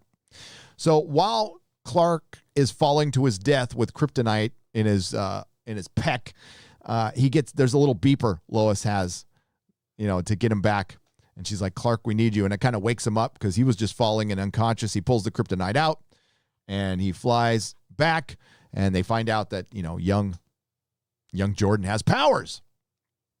And the one you wouldn't expect. Now, this was all predictable. We all knew this from spoilers and stuff, but it was pretty well executed. And the angsty kid now has a little purpose, but he's still angsty and he's still, I don't know. The one good thing, because I wouldn't have wanted to sit through seasons of this that they avoided, was one kid being jealous or not of powers. And that was Clark's concern. That's why he didn't want to saddle the kids with this. Plus, he also, I forgot to mention, he took them to the Fortress of Solitude, had them tested, and the Fortress of Solitude said it was unlikely they would have powers. Now, I'm assuming both of them are going to have powers, and they're just going to be different. But Jordan had him first, and they didn't play the whole brother being jealous of fucking, one of them got the powers and I didn't. No, I love how they played this. So Jonathan was like, no, powers are overrated, and he's a football star. All he cares about is football. That means my skills are real. And they just dealt with it. Boom. And I'm like, oh, thank God. Oh my God. Thank you. That's something CW would have ran for years. Now it still could become a problem, but they didn't. They bypassed it. And I'm like, and that's what confirmed what this show was going to be about. It's not going to be, it might end up being kind of like a Star Trek for superheroes, which is we're going to show this family in a positive light. Now, they're not going to be perfect, but we're not going to have them on the brink of divorce all the time. For Christ's sake, this is so heteronormative for the CW, but they're doing it. And it's just basic superhero stuff. And it's really simple. It's really simple, and that's the best thing about it. So I would give it a 8.5 out of 10. I'd give that episode an 8.5 out of 10. I thought the performances were all pretty good. The special effects were good. The production value was good. There was a little bit of feelings in the farmhouse. Is it great for repeat viewing over and over again? No. The Stranger, by the way, is a Luthor, but which Luthor? It's alls we know is Captain Luthor, and he's not white. Doesn't really matter. That didn't bother me, and it shouldn't. And it was interesting. He's got a mech suit that can take on Superman. He's in a really advanced ship, and he says his planet was destroyed as well. So is it Alex Luthor? I don't know. We'll find out. But I am intrigued. Well done, CW. Didn't think you had it in you. Superman and Lois was actually pretty good. So well done. I don't know if I'll do a video on it or if I'll probably end up doing like a little snippet reviews for Nerdrotic Daily. That'll be my plan. So I'll do a little video. As far as Batwoman is concerned, I'm skipping this episode again. I think the most important thing we need to talk about is what happened after Superman. And this was not good, by the way. This special Superman, A Legacy of Hope. It was a bunch of people reading off cue cards very badly, talking about how we need to send a message of hope. And remember, if you guys watched my live streams towards the end of last year, I said, I wonder if Hollywood, now, that things are over, we are past the election, is going to want to come out and go, okay, everything is cool now, right, guys? I know we were like really divisive for the last 4 years and we've destroyed a bunch of franchises with identity politics and we all called you liars for pointing it out. And I know we called half of you Yahtzees and ists and phobes, but we are about sending a message of hope now. Oh, are you now? Are you? Well, I think with this show, while it's good, I think Hollywood hopes we all just obey and comply. Hollywood's going to have to sell a lot more than that. But if this is the direction they take, and if, this is successful, they like to duplicate success. This is how things actually change. And again, this show was not filled with identity politics. Now, could it be a bait and switch? Absolutely. Or could it devolve into CW like, oh my God, don't.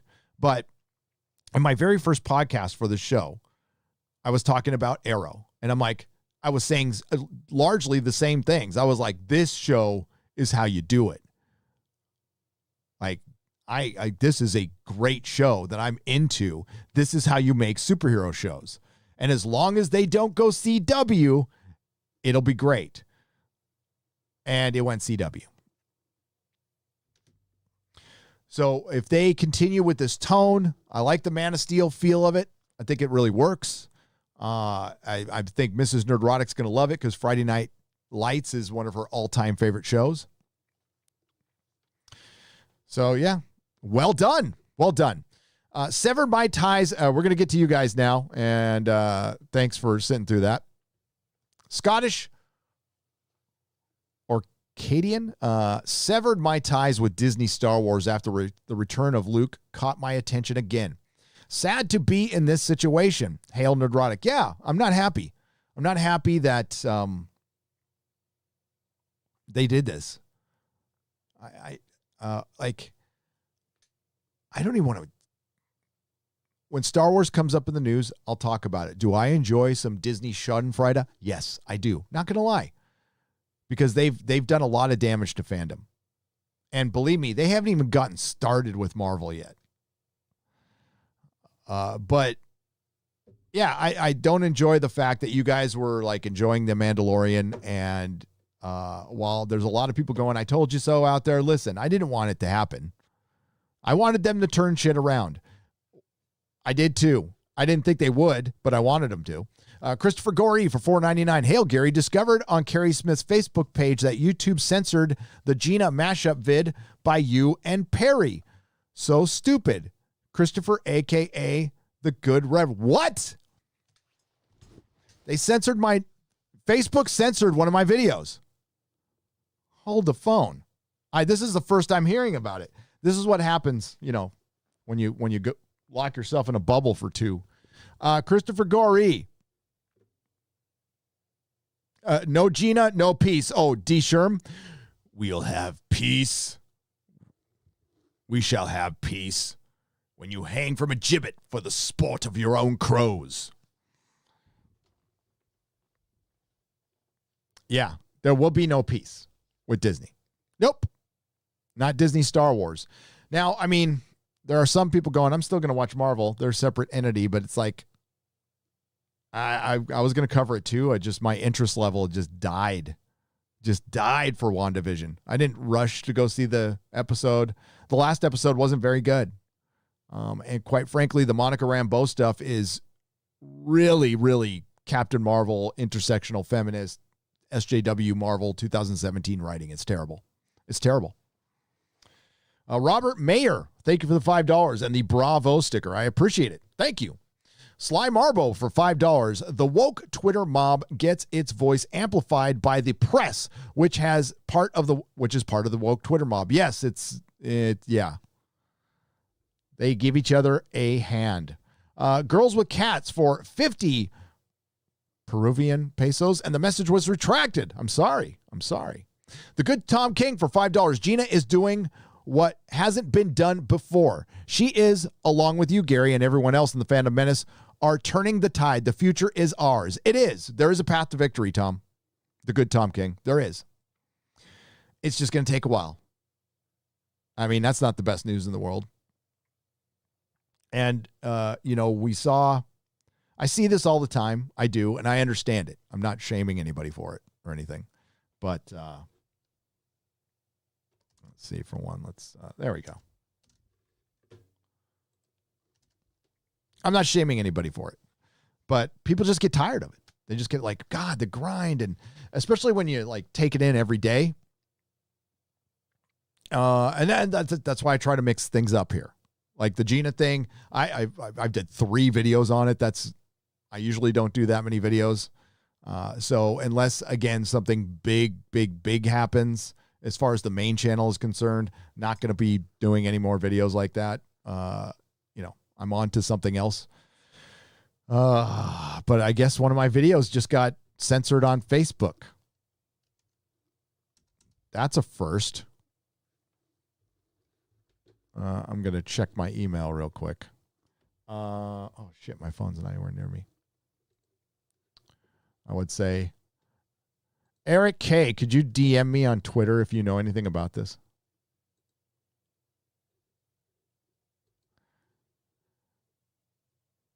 Okay, here he goes. Hey, man, just a warning. My last video got removed by YouTube. You will probably receive an email about it. It had to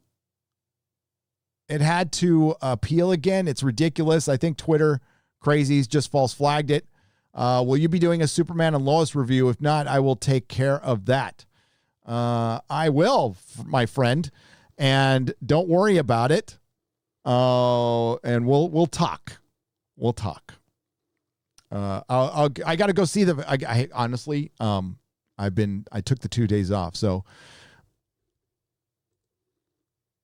hang on a second. I'm taking care of business while I'm on a live stream. But Perry, don't worry about it. Don't sweat it. That shit's going to happen. I think it got false flagged. Yeah. I have not received, let's see. Have I received a strike? Let me take a look. Let's take a look. Oh, that's a nice one. I love your channel. Love Friday Night Tights. Thanks. You got a face I'd like to punch? No, nobody sent that. Nope. Yeah, it must have got false flagged. Because if it was something from YouTube, they would have emailed me. Here, let me check the other email. Hang on. It's all the email is supposed to forward to this one, but I will check. Sorry, folks. Nope. Nothing. So, yeah, I'm guessing flagged. Welcome to YouTube, Perry. That shit usually doesn't happen to my stuff. That's weird. Frankly, Pickle Forks. That's a weird name. Oh, Frankie Pickle Forks. Sorry. This silence means one of two things. There are huge moves against Darth Kennedy in the works, or they're all just toilets of humans there. I think it's the latter, Frankie. I'm sorry to say. Don't think anything. I mean, Kathleen Kennedy has been one PR nightmare after the other. And there's only so long. I mean, it's lasted too long, but I'm sure her excuse for this one was, it's just the far right. It's just the far right. And, God, I hate to do this to my boy, Seth MacFarlane, but we need to discuss this. I appreciate what he was trying to say here. I do. I like the Orville. It is a show that I have backed publicly many, many times. It's the real Star Trek. Seth follows me on Twitter. I love the guy. I do. I mean, I don't want to be one of these assholes going, I'm going to educate you. I'm just going to react to the tweet and say what I'm going to say. And hopefully he understands. And if he doesn't, not much I can do. Not much I can do.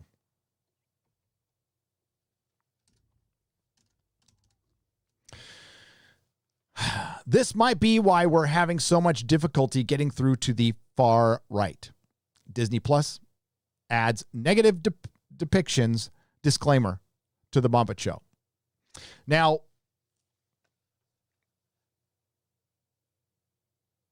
I know Seth doesn't like political correct culture. I know what side of the aisle Seth is on. And I'll repeat again, I'm not on any side of the aisle. I'm on sides of issues, but that's it. But when it comes to putting a disclaimer on the fucking Muppet Show, then we're in the Muppet Show. We're in a fucking clown Muppet Show. That's where we are. Comedy is dead. Every comedian should fucking retire right now. Just give up. If you want to work in Hollywood, forget it. Now, if you want to succeed, start your own platform and give up any thought of being in a sitcom or getting a special or getting your own XM radio fucking gig, which you wouldn't want anyway because it's lame. Just get on YouTube. My phone is ringing. I can't answer it. I would just give it up. I would just fucking give it up. So Seth says far right there. Now, I don't know what he meant by that. But what I'll say this.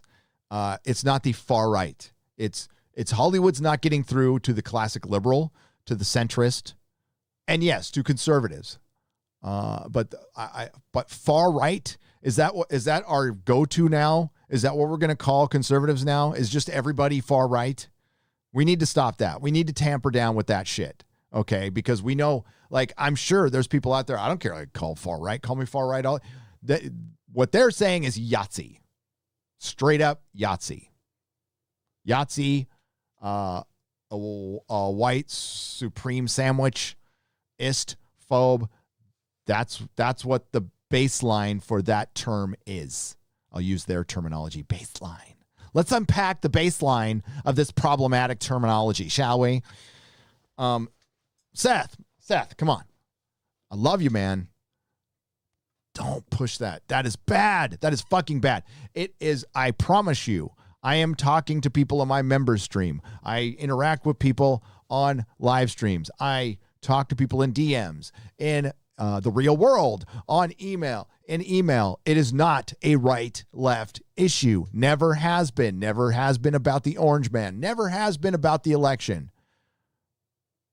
It's about demonizing a group of people. And it's getting worse and worse and worse. And now we're just calling far right. It's just far right. No.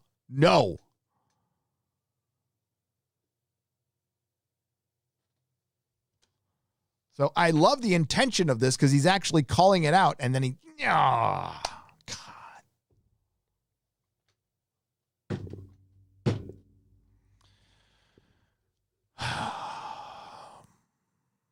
And the Muppet Show has a fucking disclaimer on it. I mean, it's funny. This is funny. Disney purchased the Muppets. And you see this time and time again, and it reminds me of corporate radio. When corporate radio started, I'm a big fan of talk radio, big fan of Opie and Anthony Cumia mainly. I have a lot of respect for that guy. Out of all the DJs, that's the guy who stayed the most real throughout the whole thing, and it's probably because he got in a lot of trouble. But love Anthony Cumia. Used to love Howard Stern, biggest sellout, biggest disappointment. But when the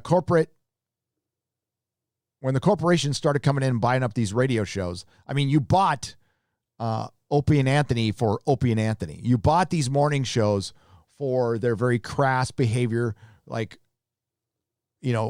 fighting regulation, getting right up to the line. Howard Stern, crossed the line and moved the line all the time, and so did many other DJs. But then when they bought these shows, they all of a sudden started giving them rules. Oh, you can't be like what we bought. You can't be like what you were, what made you famous, what made people like you. You can't be that thing anymore. So now we're seeing it on a much bigger scale with Hollywood. They buy Star Wars. They buy Doctor Who. Oh, but we can't. Oh, God. All those popular shows, the ones people loved, they're problematic. And you know what? The people who like them are problematic too. And it's, people ask, when is it going to end? When they crash and burn. When does that happen? I don't know. But I think along the way, some people are going to figure some shit out. I think maybe some people have. But there are some smart people out there who will recognize, for one, there's a lot of money to be made because there's a giant vacuous hole. But yeah, this is a problem on multiple levels.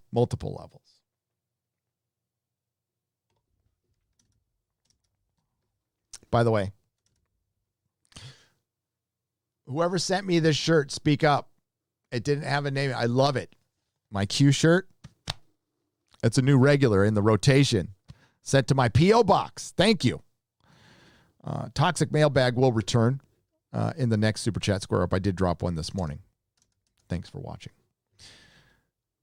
Hail, Gary. Thank you for all the content you have given. Says Fat Steven Seagal for 2 Canadian pesos. Thank you for watching, Fat Steven Seagal. And I just think you're big boned. I do. Girl with Cats for 50 Peruvian pesos. Hey, Gary. Is your Witcher review coming anytime soon? Would love to hear your thoughts on both books and show. Also, did you hear already that Sapkowski is working on a new Witcher book? Love your channel. I did hear he's working on a new book, Girl with Cats. I love it.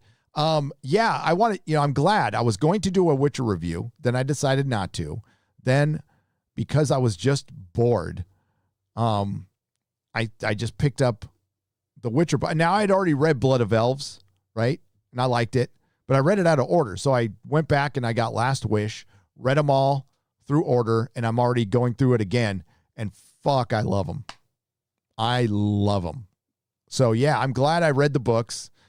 And I want to play the game a little bit, and then I'm going to do my review so I can kind of play with this, because Lauren Hisrich Smith, I think it was, the showrunner for the show, I gave her some credit, right? I think there's things she got right, but I didn't know the context. And now that I've read the books and see what she did specifically change for the show, that I feel was very unnecessary. And it was only done in the name of feminism. That's the problem I'm having. But there's, Henry Cavill's fucking great. He's great. He's great. He brings the girls' milkshake to the yard. And I think Lauren Hisrich thinks it's Yennefer and Ciri, and it's not. It's not. Peppermint oil capsule. Mr. Beak, please check your P.O. box next week or so. Peppermint oil capsule. Did you send the shirt? Because we just picked up stuff. Mrs. Nerdrotic picked up stuff yesterday. There is a box that I have not opened yet.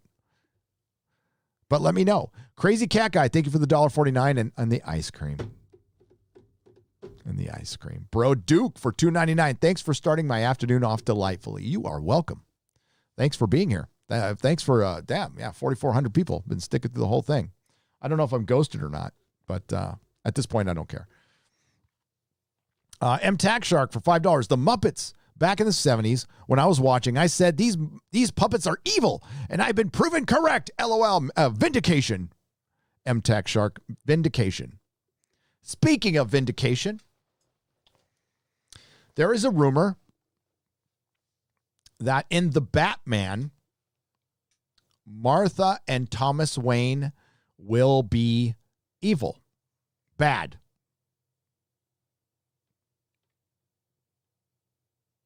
If that's true, if that is true, I want an I'm sorry from the 3,800 people who downvoted my Batman video trailer reaction. I will accept it in the comment section. It's okay. But yeah, that is my most ratioed video ever. The Batman trailer reaction, because I didn't like it. I thought the costume kind of looks like shit. And I thought, you know what? While it's not technically a beginning Batman, we've already done grounded Batman. We've already done it. Nolan has done it. What you're doing is we had Nolan grounded Batman, so now we have another director doing an imitation of a Fincher Batman. Now, if David Fincher was actually directing this, then I'd feel much better about it. But it's Matt Reeves, right? The guy who did the, the Planet of the Apes movies are good. They're good. They're not great. They're good. But he's from Bad Robot. He's Jar Jar Abrams. He's a Jar Jar Abrams protege. You know how I feel about that. We've already seen the casting of Supergirl, right? Yeah, the Jar Jar Abrams DC EU is coming, and I'm sorry. I tried to warn you. I'm really sorry. I would bring back Zack Snyder in a second. Please come back. Give me Zack Snyder DCEU over anything Jar Jar Abrams or his people is going to produce. I've already seen the Watchmen TV show, and Constantine is not going to be white. Supergirl doesn't look like Supergirl. Just get ready for it. Get ready for it. And Marvel's going to do this too. But hey, we got Superman on the CW. And that's pretty good. The Mr. Body Massage Machine. Twitter is a fiendish tool of the devil. Think about it. Crafty as fuck. They are.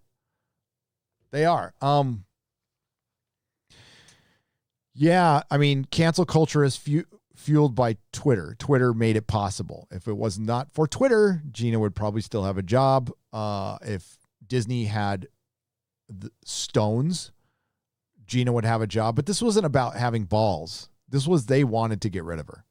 And they were just looking for an excuse because they're foul, petty people who cannot accept the fact that people disagree with them because this is insecurity. I can't be wrong. My whole inner being will be shattered if my beliefs are wrong. You know what? Your beliefs are wrong. My beliefs are wrong. All of our beliefs are wrong sometimes.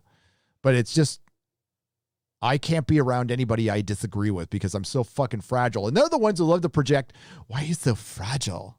What, really? I'm tired of seeing Disney stock rise with all the stuff they've been doing. Let's end them already for our franchises. Hashtag end the mouse. Hashtag death to Disney. It's all speculation right now, Reverend Ape. It's all based on speculation and the bullshit that they sell, that this streaming service. Listen, it's already a player. No streaming service has come out the gate like Disney Plus. None in history. Warner Brothers, I mean, they fucked up. Well, it didn't help that they were selling while they were developing their streaming service. Grand Wazoo 42, thank you for the super sticker. I appreciate it. Let's get the donations here. We're going to go to the donation side. Just a moment.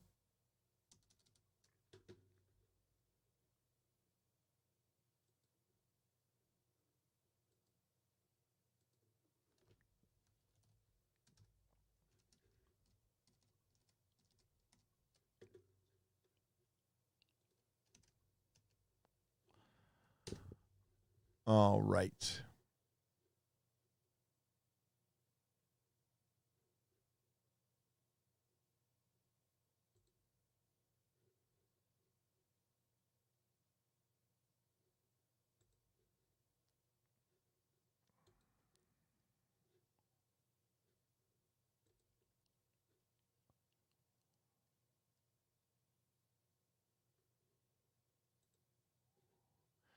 Okay. Sorry. Had to get that up there. Gary, you're a sexy mofo. Nobody actually sent that. I just said it. No, I'm just kidding. Somebody actually sent that. And that is from Sopranos Omega for $5. It says, Gary, you're a sexy mofo. I would hit your beautiful lips for free. For now, take my money. XOOXX. Wow. Thank you. I appreciate that. Thank you for the $5. Okay. Kevin Appeal. Kevin Apple. It's Appel. Sorry, Kevin Apple. Favreau has to stay in the game if he is going to have any influence. Trying not to be critical of his silence. I am too. I'm not being very good at it. I'm sorry. I mean, I've never heard a bad thing about Jon Favreau, like ever, not once in all of his years. He always seems like a really nice, affable guy. Gina has said nothing but nice things about him. Gina said nice things about Pedro Pascal. And she said, hey, we disagree. We're not going to bring it up. That's what normal humans do.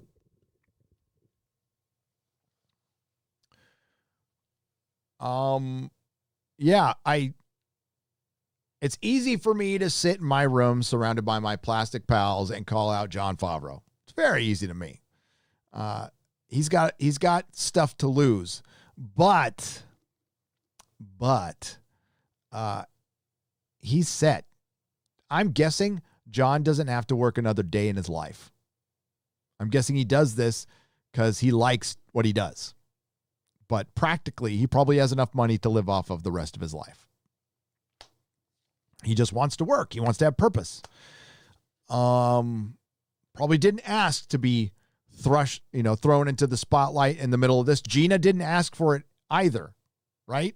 But that's when we have to stand up. When are you ever ready for a life-changing moment? Never. There's still time to speak up. It's running out. The clock is running out. I don't think he is.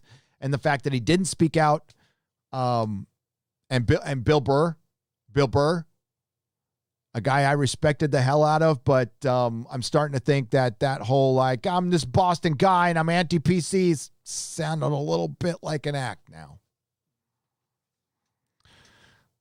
Little bit like an act. And I hope it's not, because I like Bill Burr. Don't always agree with them.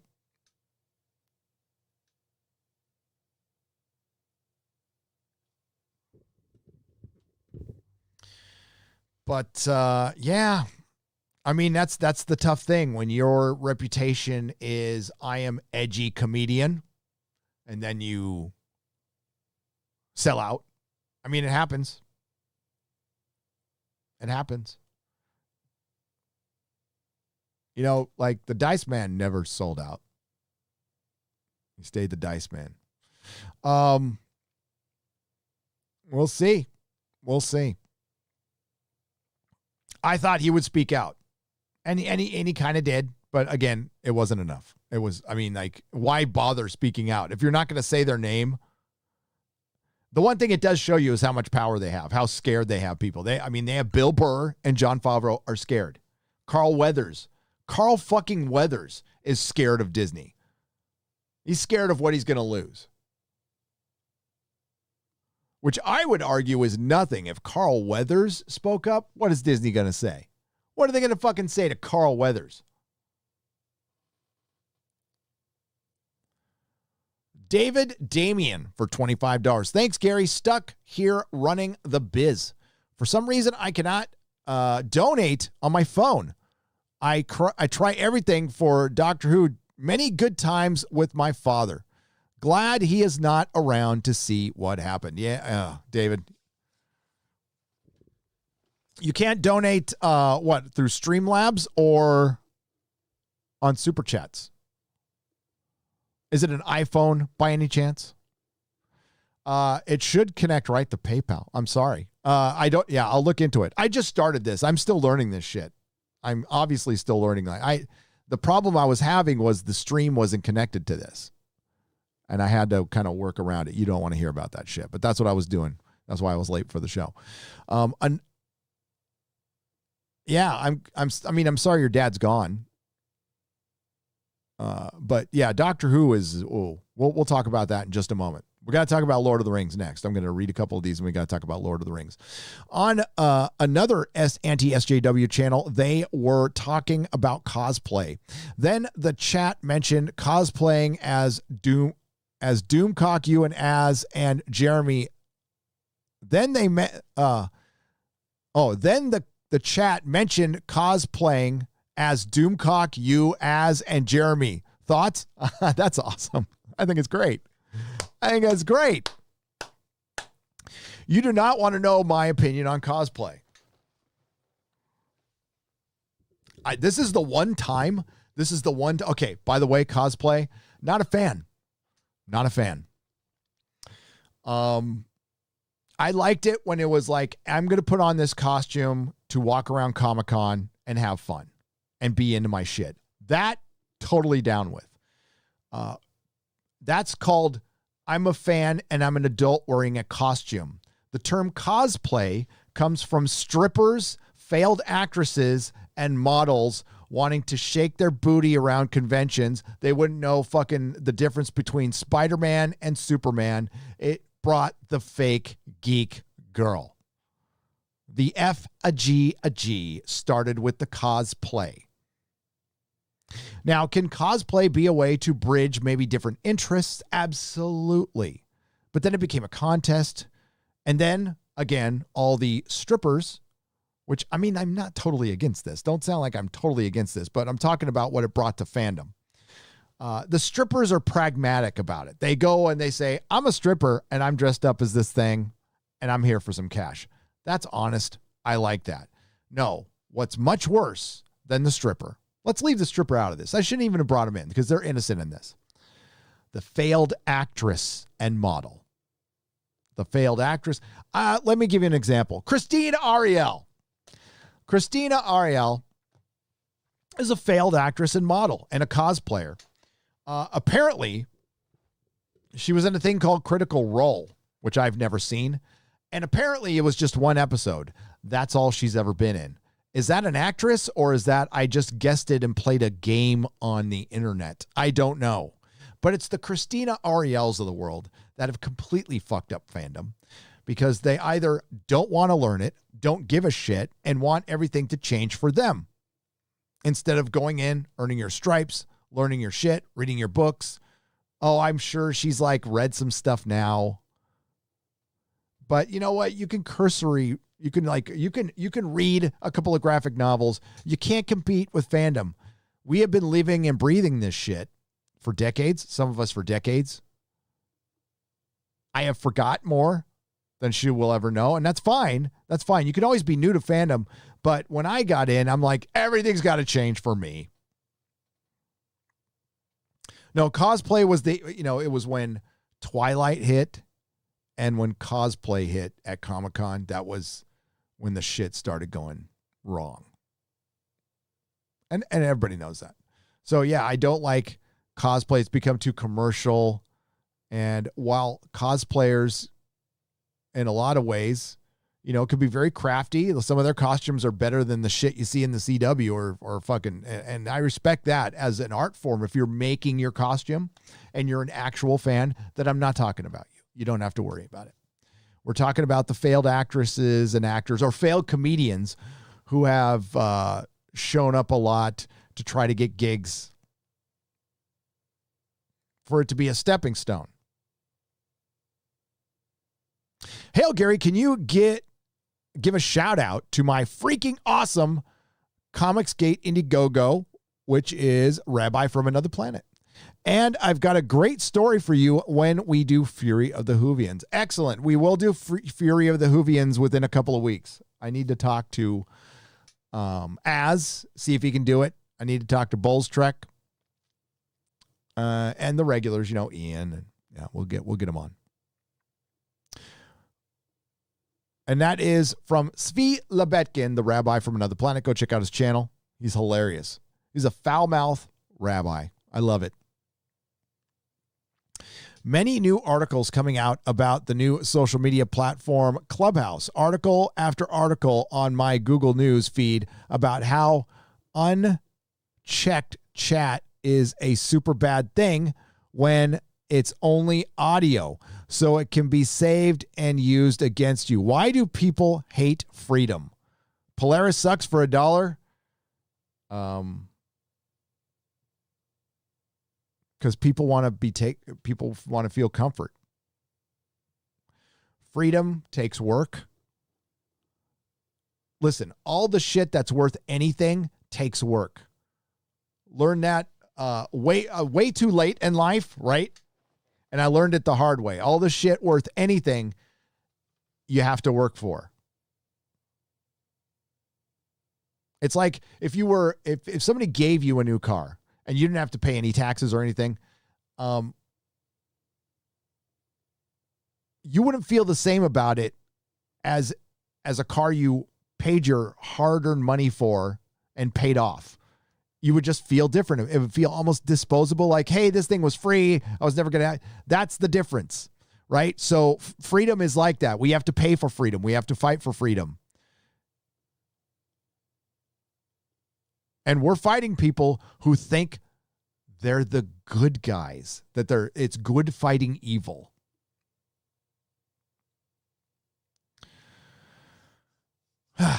Yeah. Thanks, Polaris Sucks. Thank you for the donation. I appreciate it. Thank you, Svi. Crazy Cat Guy, thank you for the $10. I appreciate it. Joey Bryant. Hail, everyone. Screw YouTube's ban hammer. Was mining Twitter for salt and saw a tweet from your favorite Brie Cheese showing off her messy bed to be more relatable while wearing a tube top. She seems to be one push away to opening an OnlyFans account. Yes, tube top, workout videos. Yeah, I think she's not getting enough attention. She's just not getting enough attention, and I think this is good. Continue to ignore her. Continue to ignore her. Hail, Gary. I think Disney is actually feeling vulnerable financially. The company only made $17 million of income on a $16 billion of revenue and consumed $800 million of cash for some reason. We should keep the pressure on them and Disney will bend, says Phoenix Tangent for $5.99. Well, you're right. We need to keep the pressure on them. It's just hard because people get on to other things and stuff. And the news cycle is over with Gina. It's ended. It ended probably yesterday. So, I mean, like if you brought Gina up in a live stream, you were getting I was getting 7,000, 8,000 people. It's crazy. But people are just kind of, But we do need to keep the pressure up on Disney. We do. I've had this channel since the Coof hit and still don't feel that I have anything to talk about. I should really just get off my ass and start reviewing shit like you said. Thank you for what you do, man, says Planet Cult for $3. Yes. Review Superman and Lois tonight. Don't fuck around right after this live stream, or shit, do it now. I don't mind. Get up, turn on your camera and review Superman and Lois. It's free on CW. You know what? It's not going to get 1 million views. You're going to get a comment that says something shitty about you. It'll probably only get a few clicks. Doesn't matter. You got to start.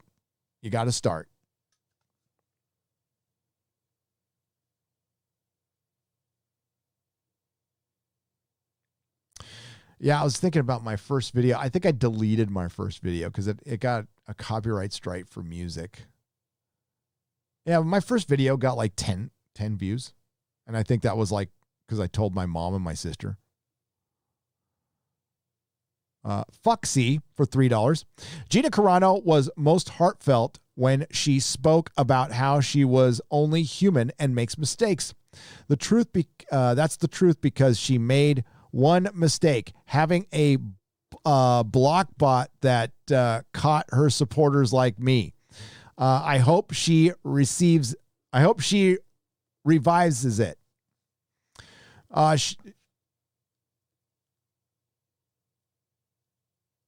Yeah, I don't know if she did it. She said she was blocking on her own, but yeah, I mean, just let her know. Start another account. Yeah, I hope not. Hey, mistakes happen. That's why I don't block anybody. I don't block or mute anybody. I had a guy going off on me for like a day. I didn't care. Who gives a shit? Matheraman for $10. We hear from Daily Wire hosts all the time that they are regularly having conversations with persons in Hollywood that agree with them but are afraid to speak out. How do we encourage those in powerful positions, as Ben mentioned to Gina, to come out? Tyler, well, I mean, when Disney crushes people like Gina, it makes it awful hard for them to come out. How do we convince them? It shows you how rare the kind of person Gina Carano is. Hollywood's got thousands of people in it. Not one of them can come out. Especially, again, one who could come out, and if you do lose your job, you'll be all right. Nobody's willing to come out. None. And again, it's easy for me to say. It depends on the situation.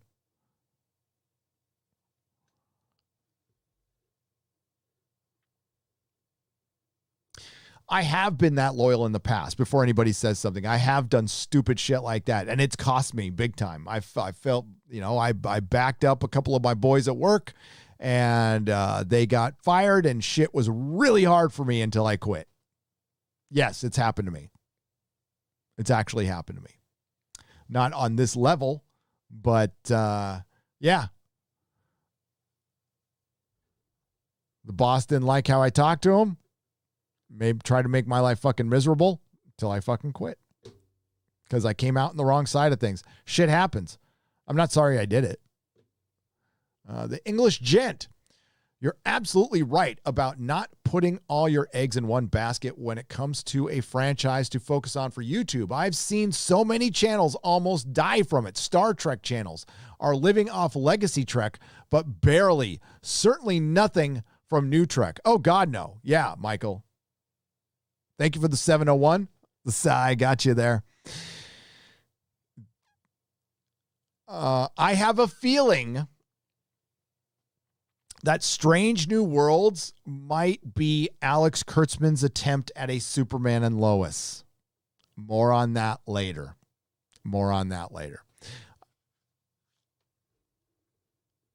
I thought they were going after data-driven analysis. There is no way one of the most popular actresses and toy sales and shows ratings is based on data-driven analysis. So much for that shit.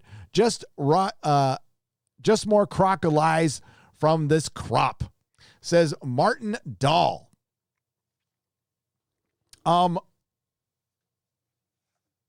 Data-driven, audience-enhanced analysis is how they market their shows, but this was bigger than that, Martin.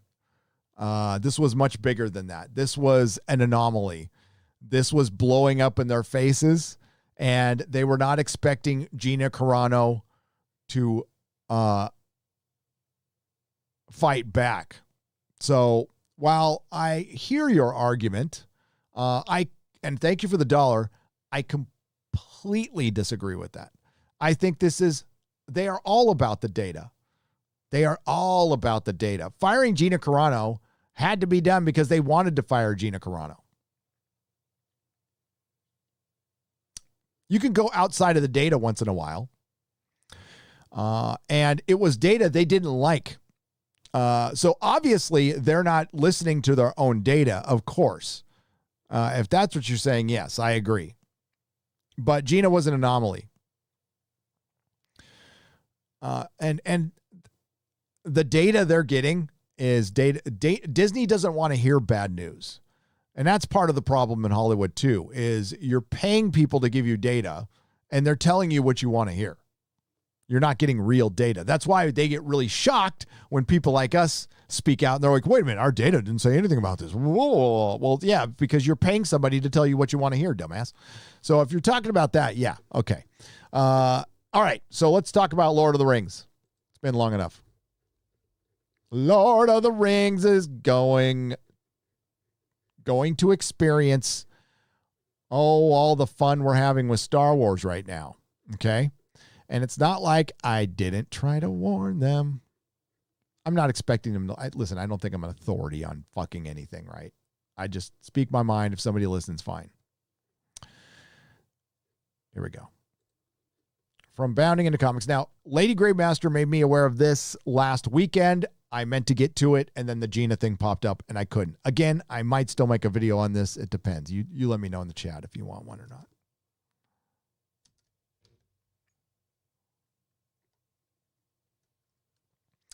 Again, this has nothing to do with Prime per se.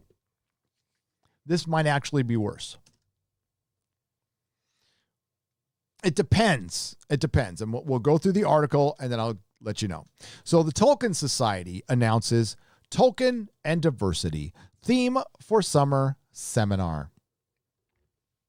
The Tolkien Society, the most famous educational charity, literary society, and international fan club devoted to promoting the life and works of J.R.R. Tolkien, has announced that the theme of their second annual summer seminar will be Tolkien and Diversity.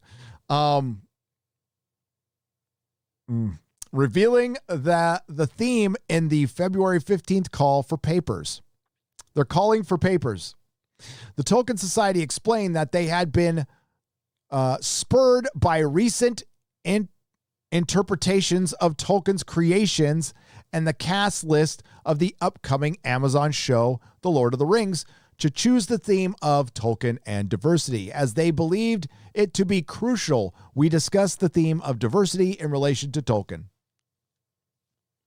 Now, these are a bunch of, it's fan club, right? But I think it's some academics too, and it sounds like a very academic approach.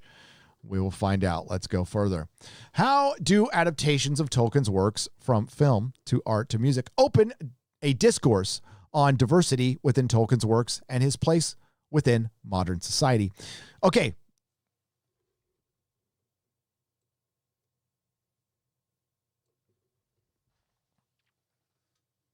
I guess this will be, listen, I'm not a fucking scholar. I'm not a Tolkien scholar. I'm a fan. I might know, I don't know. I'm not going to even, I'm a fan. I'm a fucking Lord of the Rings fan, but I don't study Tolkien. I have not read all of his letters, nor am I going to, unless it relates to something I'm going to talk about. I'm going to read his books. I like his books. Love his books. Love all art related to it, but that's it. I'm not going to be a Tolkien scholar. I'm not going to join the society. Last fan club I was in was the Star Wars fan club. All right. So the Tolkien Society continued. Beyond his secondary world, diversity further encompasses Tolkien's relationship and how his texts exist with the primary world. Wow. Word salad. Are they going to judge J.R.R. Tolkien with modern sensibilities? That's what we're heading for, by the way. How does his story exist in modern society? It just does. Do we want to make a problem of it? Well, it was written at a certain time by a man who was born at a certain time, who is now passed, who has had his own individual experiences based on the values of the day. We keep judging people by modern values in the past, and it's fucking wrong. They know it's wrong, and this is how our past gets destroyed. Now, if the Tolkien Society is trying to, I think what they're trying to do is approach this head on because they know there's a big problem coming. There's a big problem coming, and that problem is Lord of the Rings on Prime is going to put shit into the Lord of the Rings show that Tolkien wouldn't want in it. Period. End of story. And there's nothing you have to be sorry for or regret or make excuses for. The man was the way he was in his time. It was perfectly acceptable. I don't think again, I'm not a scholar, but I'll just come out and say it. I'm going to guess. I could be wrong. But if there's some sex in Lord of the Rings, he wouldn't like it. Be it any kind of sex, straight, gay, he wouldn't want it in there. Wouldn't want it in there. I believe there's certain romances he probably wouldn't want in there. Not saying I agree with it. I'm just saying what he would have wanted in there based on his beliefs. I don't know. I could be wrong. But it doesn't, he's dead. I respect the hell out of the man. And I'm not going to judge anybody just on what I perceive may be one of their beliefs that I don't know for a fact. I wish more of the world would be like that. I think most of the world is. So the Tolkien Society further asks, who is reading Tolkien? How is he understood around the globe? How may these new readings enrich current perspectives on Tolkien? Representation is now more important than ever, and Tolkien's efforts to represent or ignore particular characteristics requires further examination, including the Tolkien Society. Additionally, how a character's identity shapes and influences his place within the Tolkien secondary world still requires greater attention. There is no addition to Tolkien's secondary world, so I don't know why you need to give it attention, because nothing's going to change. The man's dead. And it's strange that all of this stuff has started popping up after the death of Christopher Tolkien. Again, his story is what it is. It is what it is. And you're going to see people trying to rationalize shit very, very soon.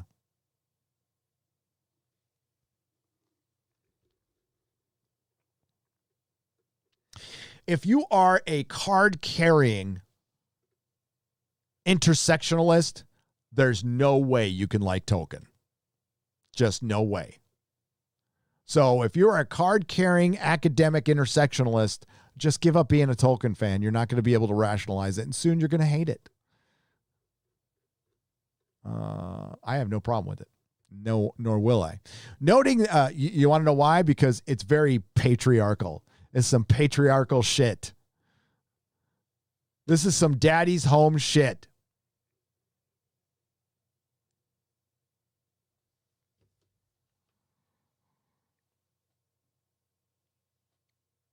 Noting that the seminar aims to explore the many possible applications of diversity within Tolkien's works, his adaptations, and his readership, the Tolkien Society has then detailed how papers may consider, but are not limited to, the following topics. And you're going to love this.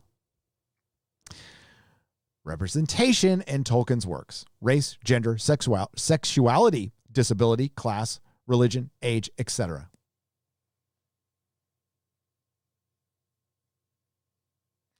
Intersectionalism. Because all stories need to have all these things in here. So everyone can feel represented.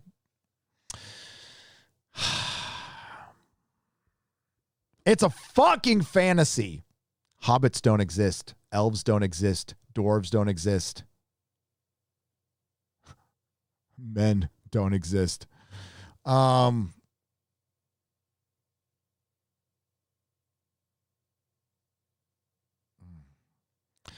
Adaptations of Tolkien's works. Diversity. Okay. So they want to talk about representation and diversity in representation. Oh. Diversity and representation in Tolkien academia and readership. Hi, welcome to the Tolkien Society. Please tell me what color your skin is and how the pigmentation of your skin affects how you read a story.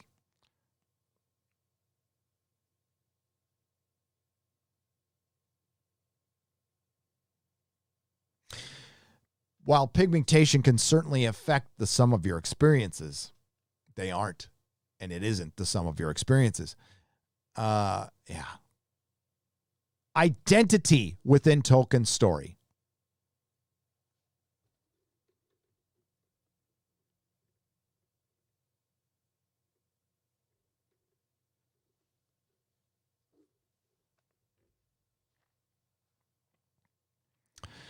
And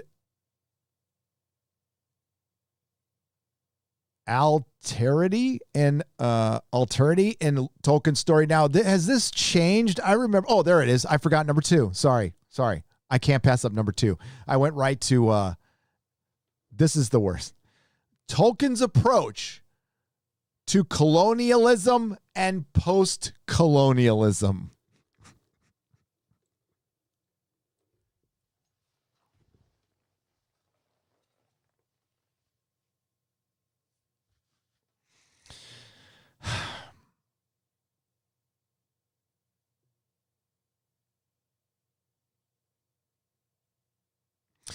I don't even know what to fucking say to that. Considering, I guess we're talking about his approach. I think he was all about it. I'm guessing. I don't know. Again, I haven't read all of his letters. I can't remember. I was like, I'm really sorry. You know, I was, he was in World War I. I do believe he did a stretch of time down in Australia for the military. And he was writing letters to his son, Christopher, and some of those were stories, I believe. Again, not a scholar, nor do I want to be.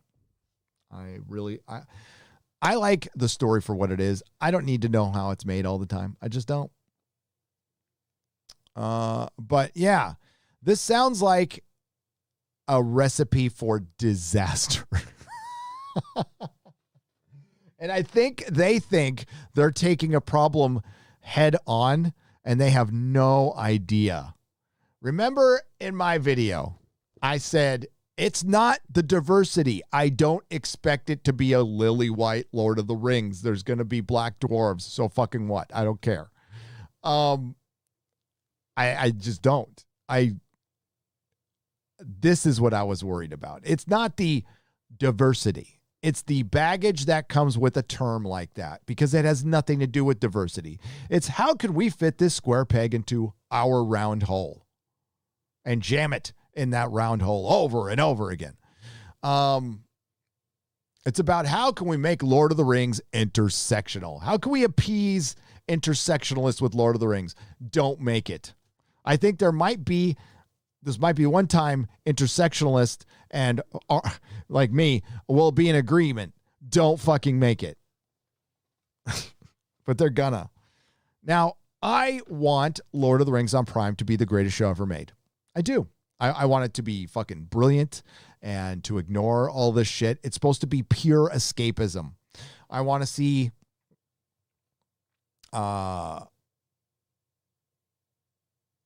violence, medieval dark fantasy violence, heads being chopped off, sword and sorcery.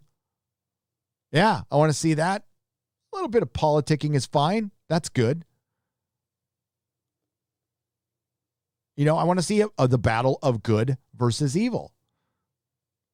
You know, if they do it right, showing, you know, Sauron and the elven smiths of Eregion crafting the 19 rings of power, if they forging it, you know, if they show it, that'd be cool. That'd be cool. But I mean, will it add anything to Lord of the Rings? Will it add to Peter Jackson's Lord of the Rings? Or is it just going to feel like, I don't know, Watchmen did, which was just garbage. absolute garbage. So Watchmen, if you remember, the really successful show that like was nominated for a bunch of Emmys that got canceled, right? And was super divisive, was supposed to be a sequel to the comic book. To the comic book, not the movie. For the record, Zack Snyder's Watchmen is fucking masterpiece. I love it. I fucking love it. The show had one good episode, and it was the one episode they decided to forget about the identity politics and stuff, and the rest of it was crap. Utter crap. So what is this going to accomplish now? So we have a picture of our again, this is not what I'm hung up on. I am hung up on this, basically this fucking communist shit. Colonialism, post-colonialism. For one, it's feudalistic. I mean, is there colonization? Did Numenor colonize? Yes, sure. Or were they granted lands? I mean, like, it's fantasy. So, you know, when you try to, for one, identity within Tolkien's works. In other words, alphabet within Tolkien's works didn't exist. Didn't exist. Didn't exist. So let's see if they, I might sign up for this. I'm going to keep track of it. And listen, they're doing a thing on their own, and it might be just them trying to approach the subject to talk about it. Fundamental, there's nothing wrong with that on the surface. Absolutely not. Nothing. I just think this is one of those red flags for the fandom. That's all. It might not even happen. This could be much ado about nothing. These people could have very good intentions at their heart, so I don't want to call them out too much. But when I see, well, no, I actually do. When I see fucking colonialism and post-colonialism and fucking representation mentioned twice, we know what we're going to fucking get. We're going to get a bunch of fucking fake geeks and provocateurs coming in to fuck up another beloved franchise. That's what we're going to get. And I've seen a lot of people say, man, they're going to be upset. Beyond Star Wars upset. Beyond Star Wars.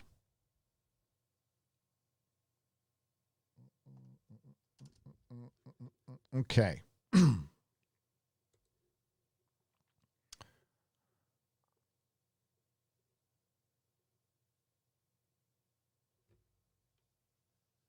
Is there a point where Hollywood will have to have no choice but to back off the wokeness? Has to be a point. It's no longer financially possible. They're able to get away with it now because it's financially possible. It is. You're right. Once it stops, it stops. Gareth Thomas for $4.99. Did the Gina situation start a slap down by Kathleen Kennedy to JF for Mando being Jon Favreau to Mando for? Did the Gina situation start as a slapdown by Kathleen Kennedy to Jon Favreau for Mando being better than Kathleen Kennedy's sequel, or for bringing back Luke? Looks like it could backfire.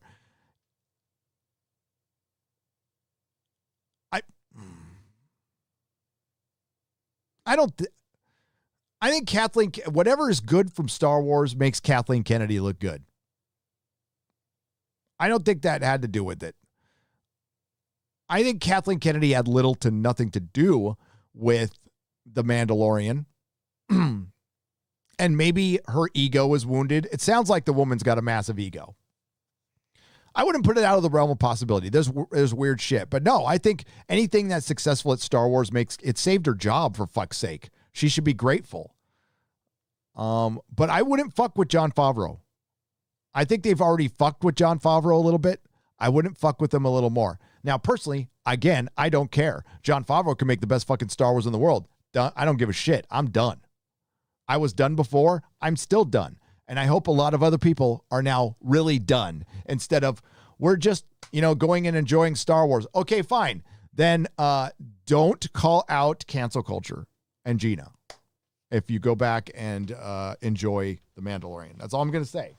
Be consistent. That's all. Just say you don't care. I just want Star Wars.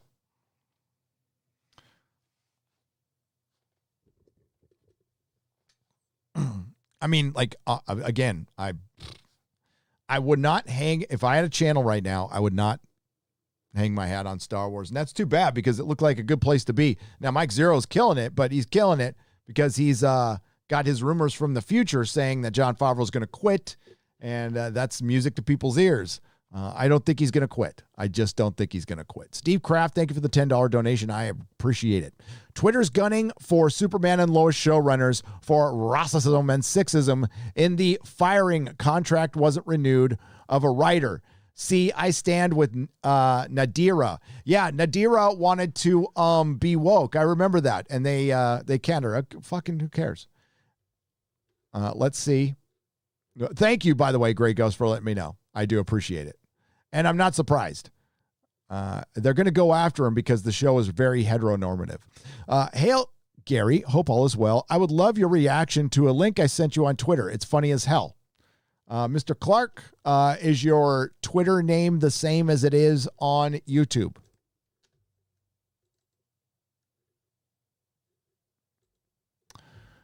Dun, dun, dun, dun, dun, dun, dun.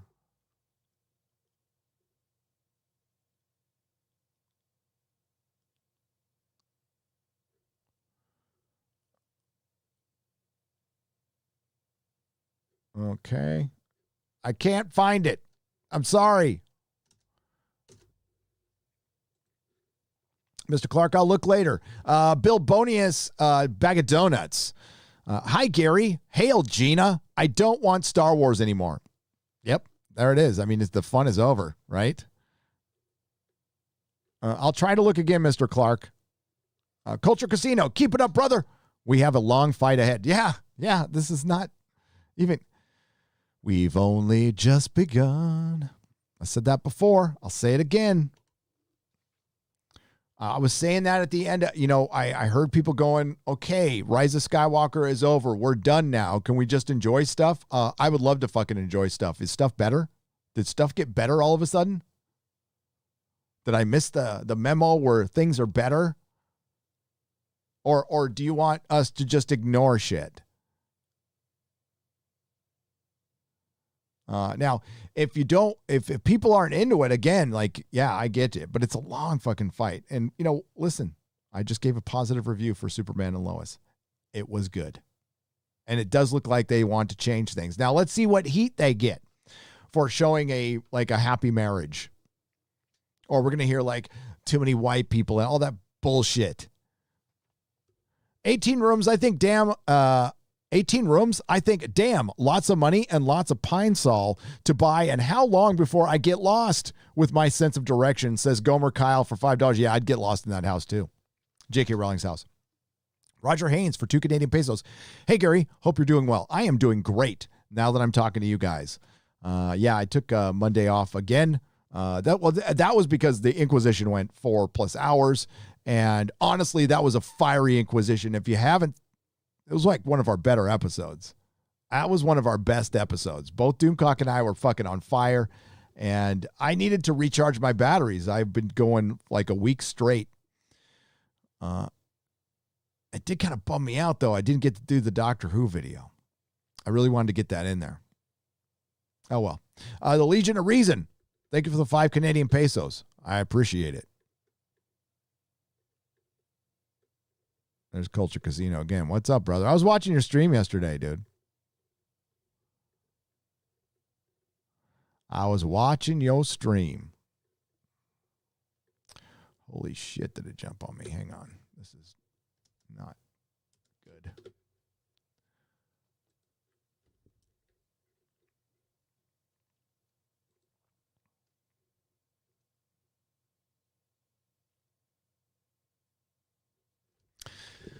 I think a lot of people will hate watch this, but quickly peter out as the anger burns out. I hope we instead focus on why we love Lord of the Rings and create better alternatives, fan films to keep it alive.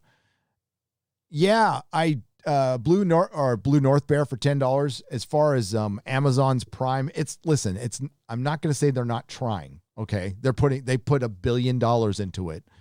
They did go out and get top tier writers, but I don't know if they're the right writers. I got to question this. Okay. Did the producer go, well, these are top writers, but are they top fantasy writers? Maybe you should go find somebody who can write fantasy, because there's 2 writers on here who wrote like really nihilist. I mean, they're good shows, but they're fucking nihilist postmodern shows. Like Breaking Bad and Better Call Saul are not happy shows.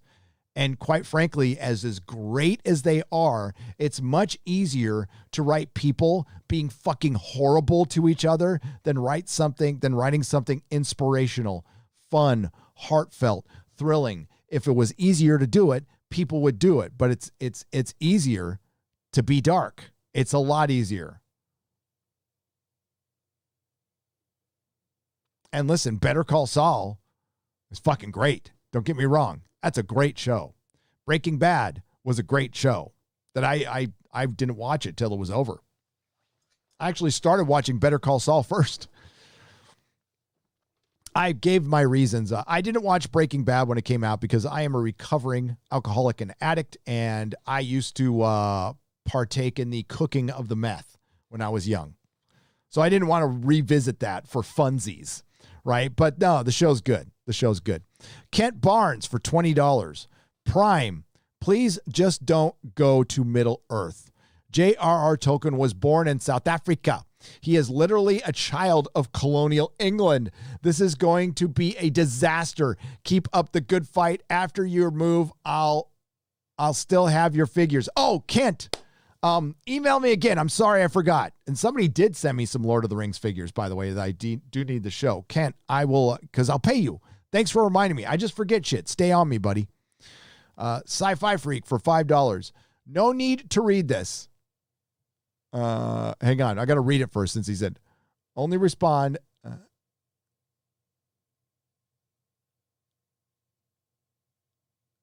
I haven't yet, but I will. Sci-Fi Freak. I will. Thank you for the $5. Just keep reminding me. Loki's Morning of Mischief. What's up, Loki? How's it going? For $5. Gina refused to take the knee. The horn of Hellhammerhand shall sound in the deep. Let this be the hour where we draw swords together. Fuck yeah.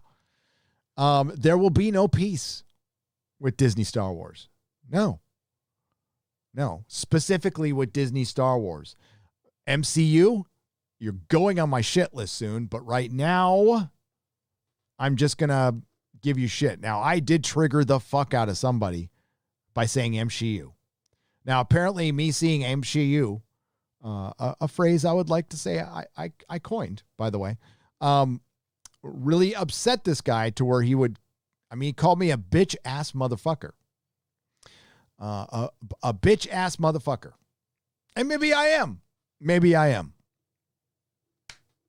I mean, I don't know his mom's name. We could have met. Yeah.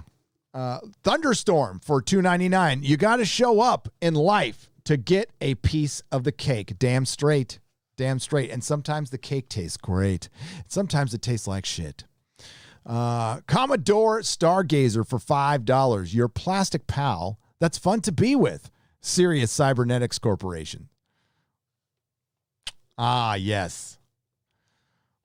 Here. I finally got it. Anniversary editions. I got all of them now. The radio show on colored vinyl. These things are fucking dope.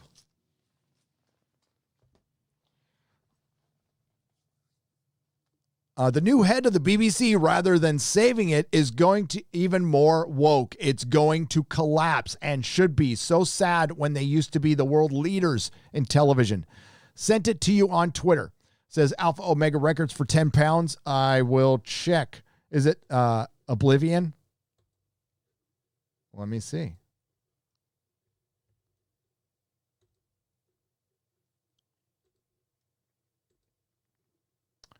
There it is. There's Mr. Clark's tweet. I'll accept it.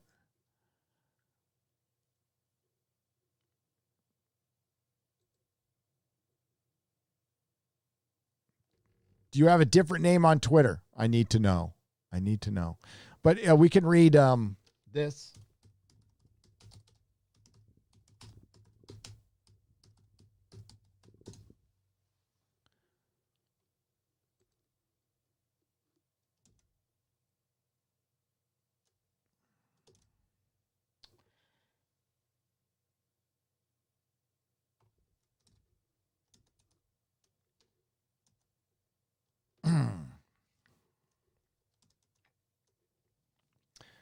BBC faces oblivion despite TV drama golden age, says Russell T. Davies. Screenwriter behind Doctor Who years and years, and it with saving television from extinction thanks to the success of his TV shows. He said the BBC, which has screened several, was heading for extinction right now in front of us, but he said extinction is now in front of us, although this is a golden age for drama. I don't think so.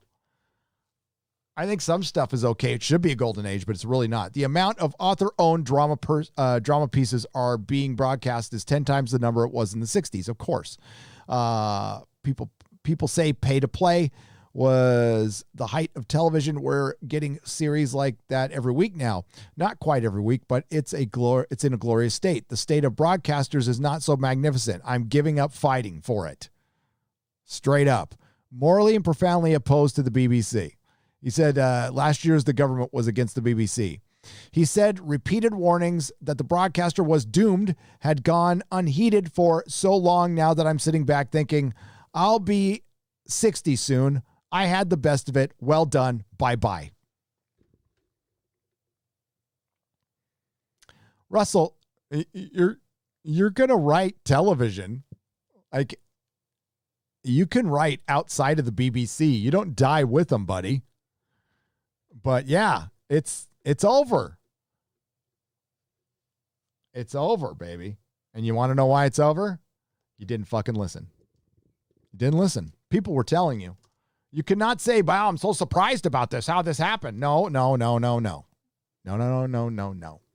We've been telling you. You just didn't like what you heard.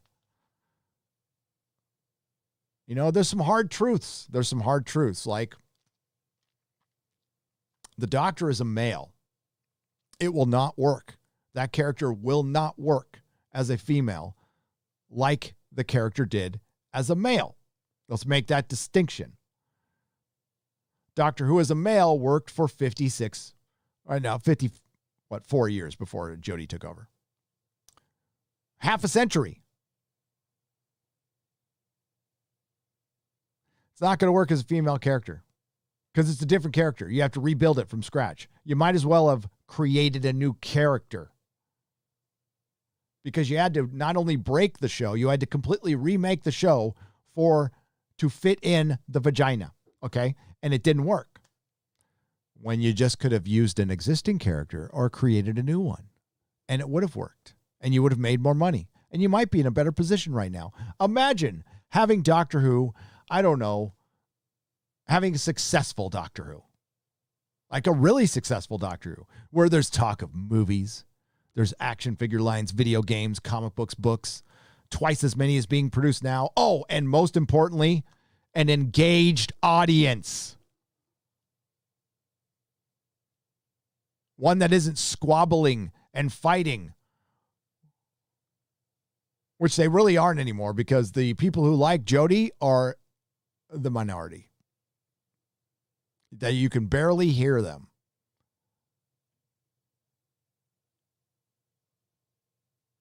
They're kind of like a mouse breaking wind. Nick Nero for $4.99. The wife and I decided to watch all of Star Wars. Got New Hope, and we got to New Hope, and we were like, wow, 40-year-old movie was like a breath of fresh air. Yes. God, I don't even want to, like, the only thing I like about Star Wars is Gina. I was looking over here. Yeah, I got my, a buddy came by. I got my stack of Gina figures yesterday, and I gave one to my buddy, my old friend. He was stoked. Your Muslim uncle.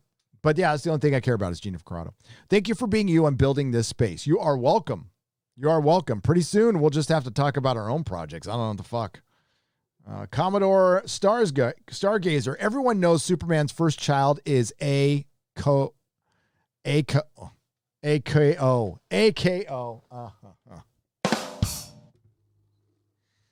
Nicholas Horton for £5. Hail, Gary. My Superman and Lois is from the Superman animated series from the 90s. Dana Delaney did a good job voicing her. Yeah. I saw you on Twitter, but I live action Lois. Dana Delaney, when she was younger, could actually look like Lois. No, the Superman the animated series is great. But no, Lois Lane is Noelle Neal. Will always be Noelle Neal. End of story. End of story. She came to my shop. Noelle Neal came to my shop and did an appearance. That was fucking huge for me. John Thomas for $1.99. Thank you for the super chat. Levue for $25. Flash started out promising as well, became really boring. Maybe Superman and Lois will be more like Smallville. I love Smallville as well. Yeah, I did too. I thought Smallville got better. I mean, it got wacky, but I didn't care. Watch Space Dandy. It's anime and never goes woke, says Ruby's 200 for $2. All right, Space Dandies. Radagast sold me fake shrooms for the last time, says John Smith for $1.99. Yeah, why is Radagast bogarting the shrooms and selling fake shit? That's not cool. That's not cool, dude. Master Clockwork. This doesn't sound Coca-Cola approved. Too white. It is. Woca-Cola. Woca-Cola. Sporking News Podcast. Thank you for the $4 super sticker. What's up, man? Check out Sporking News Podcast. Check out his channel.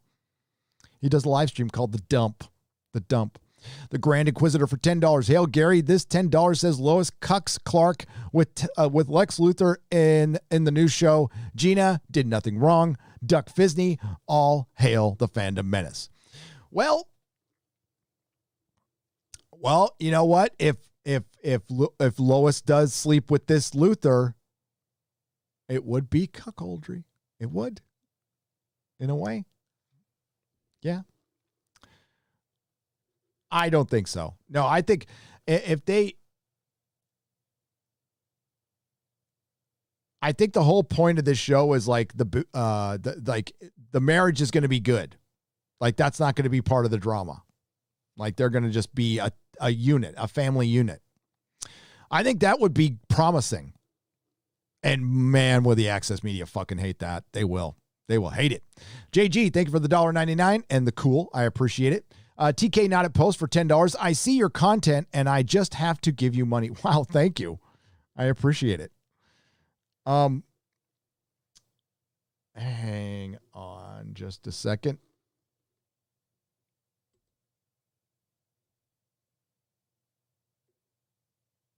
All right. I love the Orville, but I'm fully expecting Disney to screw it up. They do everything they can to get their grubby little hands on. Well, I mean, it's Hulu's project. It's not really Disney.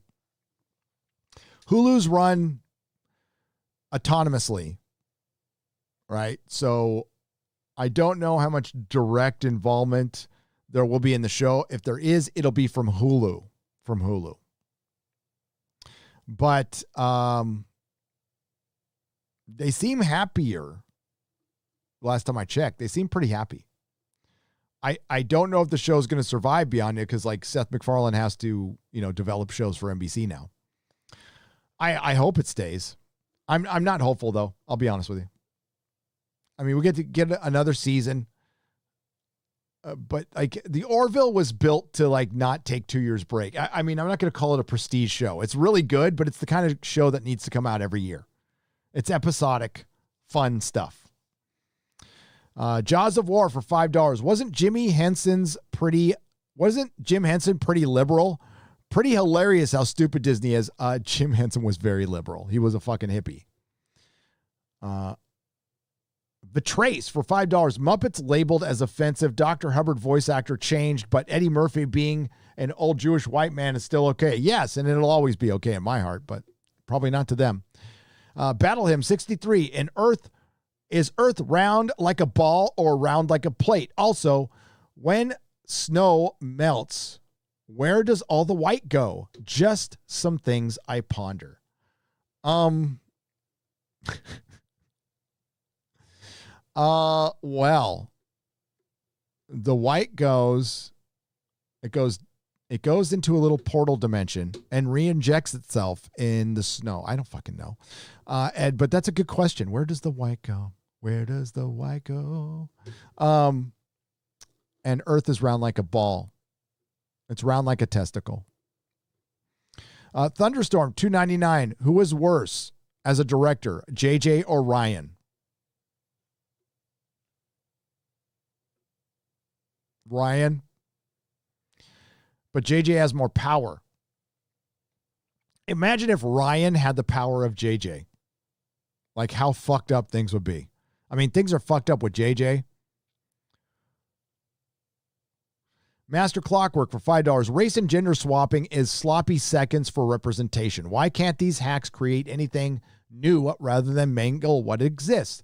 Because they are hacks. They are truly hacks. They're lazy.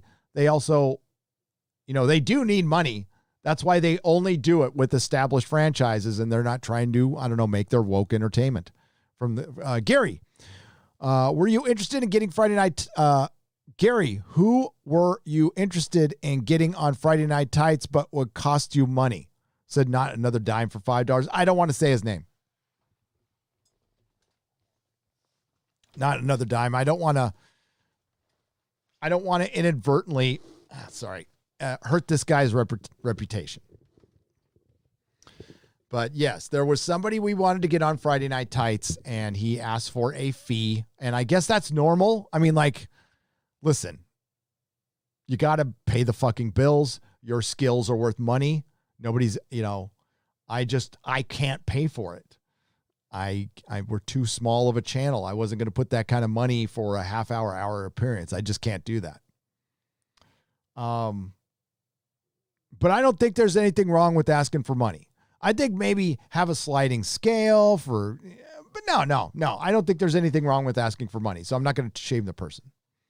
I just couldn't pay it and wouldn't. I prefer people want to come on the show, I was throwing around, we're going to do a show once in a while without a guest. It's just going to be us.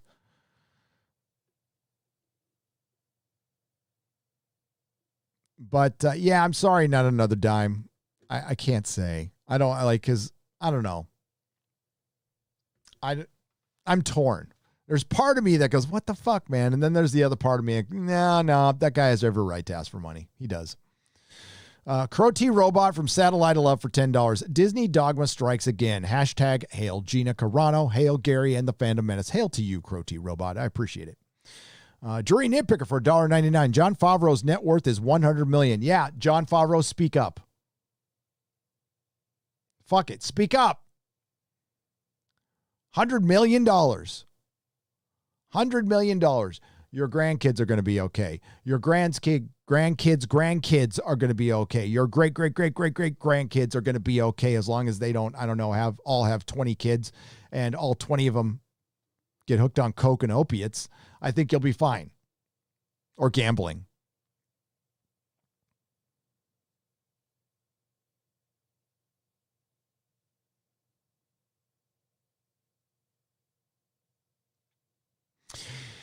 Yep. $100 million. And they tried to diss Gina because I guess Gina's family's got some money. I don't give a fuck. Maybe that's why she, hey, step out. Jon Favreau's got all kinds of money and he's not stepping out.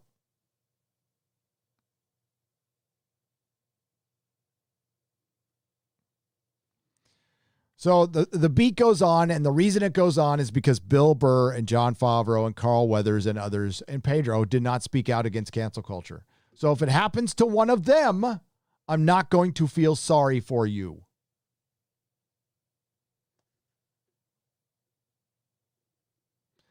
Sarah B for $10. Hail Gary. A Dismalney doesn't buy IPs to preserve what they are and grow them. They instead buy the right to deconstruct them or silence them as they see fit. They are the new Ministry of Information. Sarah, you're right. They buy the competition to silence the competition.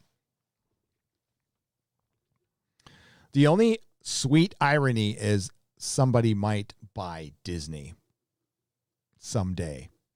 Thunderstorm, Hail Hydra. Hail Hydra, Thunderstorm. Alan Stewart, Baby Yoda is dead, killed off by Disney Empire. Yes. Yes, he is. Darius McManus, I still have my ZZ Top beard to cosplay as Gary. There you go. Well, it's probably bigger. If you've got a ZZ Top beard, it's longer than mine. Darius. Did I say Derek? Sorry, Darius Munchausen. Darius Munchausen. I was thinking Derek McManus. Sorry. Like, it's got the umlaut in the name and everything. Sorry about that, pal. Blue Satoshi for $4.99. The term cosplay comes from Japan, short for costume play. Yes. They have a tendency to make portmanteaus and loan words, e.g. pocket monsters, Pokemon. Thank you, Blue Satoshi. Yes, I owned a comic shop for 10 years. And I was around when cosplay became a thing. And yes, it is short for costume play. And it's a way for adults to not say they're wearing costumes. But yeah, I've never been the biggest fan. Other than the genuine shit. You know, I made my own costume at home and I'm not doing it to get attention or get a gig. I'm here because I love this shit. Anti-derivative Jill, thank you for the $1.49 in the peach. Millions of peaches. Peaches for me. I am tired of Hollywood. I'm tired of giving Hollywood elites the benefit of the doubt anymore. They lambasted deplorables for 4+ years with extreme vitriol. They could have spoke up anytime. Let them lay in their bed they made. Yep. If one episode of Superman and Lois does not make things better at all. Not even close. One return of Luke Skywalker doesn't make shit better, but it did with a lot of people. And those people learned a lesson. They did. And it's okay. Again, it doesn't come from a bad place. You want to enjoy shit. We all, with all the superhero reboots and work branding,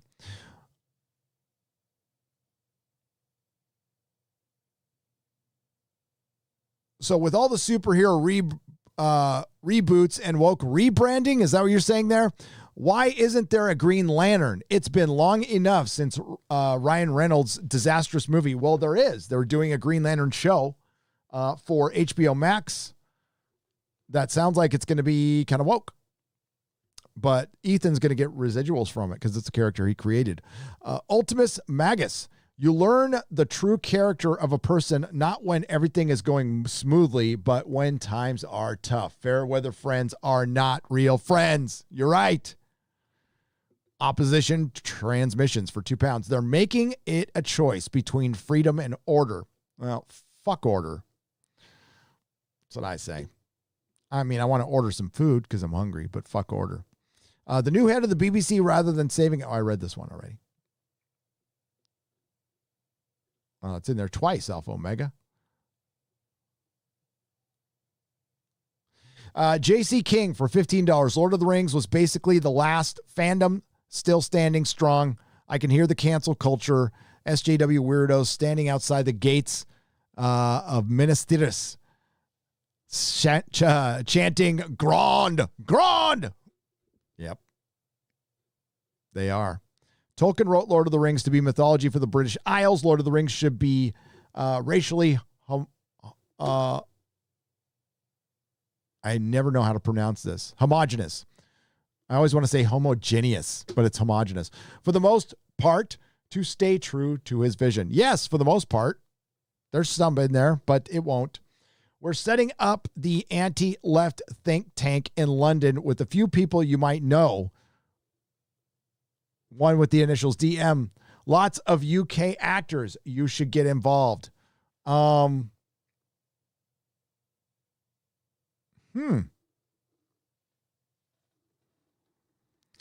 Maybe. I can't wait till I can go over there. I can't wait until I can go over there. The Lord of the Eagles reaches Tolkien-based Lord of the Rings on ancient European folklore. It doesn't need attention. It doesn't need attention. It doesn't. It really doesn't. I don't know if they know what they're inviting in, but it's the wolf into the henhouse. It's been a long time. I've got this rage, says Packet Albert Gabriel for 2 Canadian pesos. Thank you. If Tolkien wanted something in his story, he would have written about it in the story. Any changes should only serve to smoothly transition from book to video format. G-Man, you're absolutely correct. Thank you for the $10. Now I have no hope for Tolkien stuff on Amazon, says Culture Cena for $2. I don't know. Listen, that's just the Tolkien Society. That's not Amazon on Prime. Those are 2 different things. Flame throwing candle. I am now an orc. Who's with me? Orc squad. I don't want anything Tolkien didn't write. The more masculine, the better. Suits me fine. But they'll F it up, of course, says Alpha Omega Records for £5. They will. Forge Father Eli. My mom walks in. Why are they screwing with Tolkien now? I never talked to her about stuff, but she eventually knows this stuff is screwed. Yes, they are. Reading Baron and Luthien wipes tears. Yes. Belson. Oh.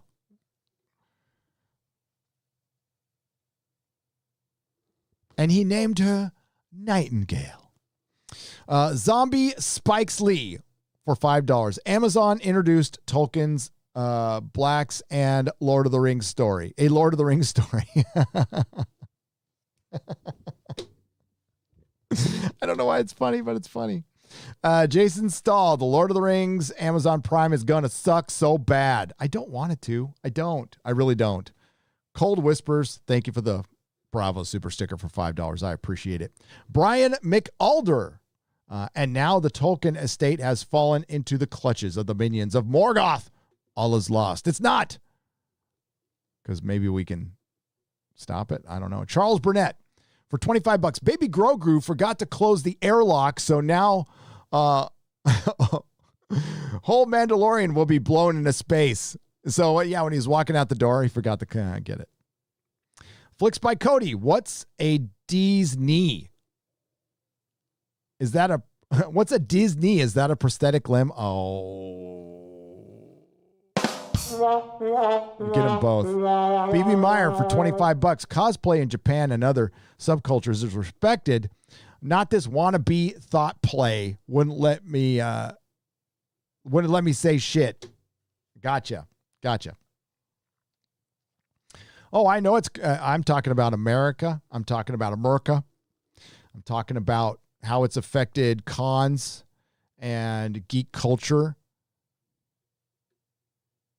And it's brought a swath of people who are, listen, there's the 2 most desperate things in the world you would think are a starving man in the desert or woman or a man for thirst. No, the 2 most desperate things in the world are a drug addict and an out of work actress and actor. Those 2 people will do fucking anything to get what they want, what they need. You think it's bad going to a casting couch for like a lead role in an Academy Award-winning film? Imagine doing that for a bit part in a commercial where they don't even show your face. People do that shit. It's fucking dark, but it happens. Imagine needing money for your documentary so desperately you decide to foster a kid to get the income. True story.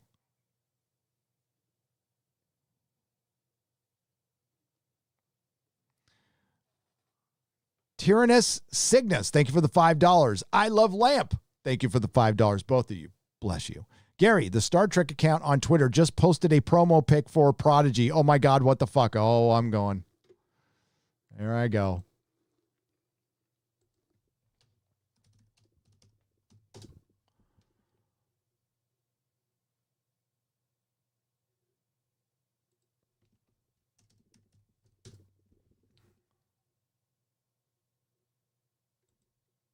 Oh, what?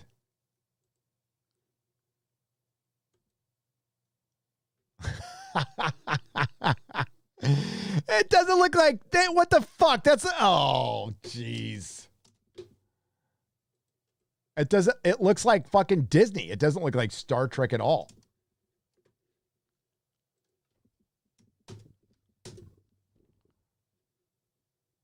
Jack Beers is all over this shit. What's up, my boy? How you doing, fellow San Diegan there? Okay, everybody. Here's your new Star Trek. Oh, that's not. Here's your new Star Trek.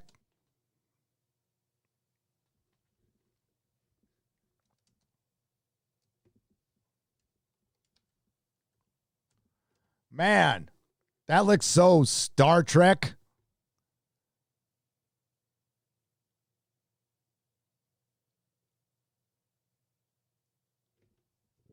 So they basically took the concept for another show and just repurposed a fucking a Starfleet constitutional class ship and called it fucking Star Trek.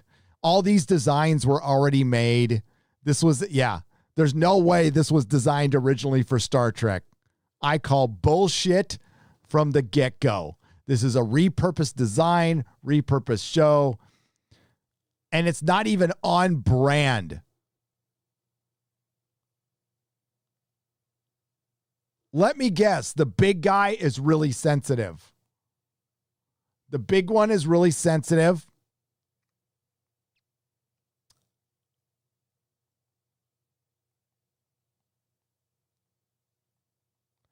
Man, they don't know anything. The CBS is terrible. They're just terrible. This is the worst fucking branding for Star Trek anywhere.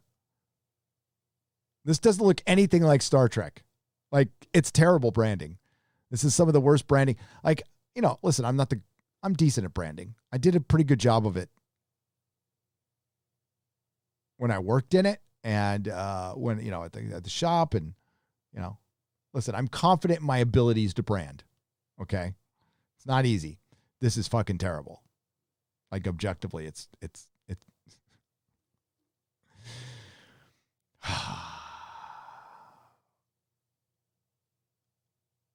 I think it's only got a couple more years left, but it's gone on longer than I thought it would. It's really terrible. Okay, I got to get out of here, folks. It's almost 3:00. I'm going to try to run through these. I'm like about to pass out of hunger. Gary, give Snowpiercer the show a shot. It's not super woke.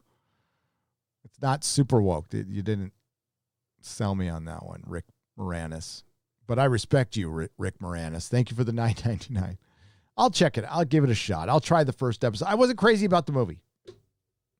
Inquisitor, I mean, it wasn't terrible. Sarah, for $5, you should listen to Tom McDonald's Politically Incorrect. Yeah, I have. Made a few years back, but damn, isn't it funny how it pissed off people and applies to today? I have. It's really good. Yeah, I just got turned on to him. Thank you, Inquisitor Seraph. I appreciate it. Not another dime. Thank you for the thumbs up for $1.99. You know, if you email me not another dime, I will answer your question. Rogue for $5. Fox in the henhouse. Actually, LOL. Wolf is too busy going after meteor prey. Rogue, I sit corrected. Fox in the henhouse for sure. Culture Casino. He-Man looks like Fortnite. Prodigy is Overwatch. Ah, gotcha. Yeah, that's, I mean, like, I'm not too familiar with that stuff, but I know what it looks like. Yeah. In the meantime, my office looks good. I can almost, here, I'll show you a picture. Oh, I can't. Shit. I'll put up on Twitter. It's like my view. You guys don't get to see my view right now. Well, if I can turn the camera around, you can see the lovely cactus.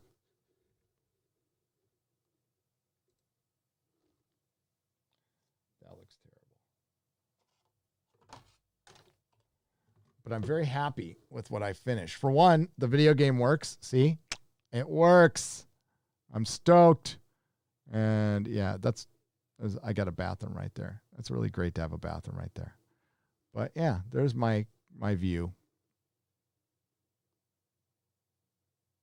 There's a view.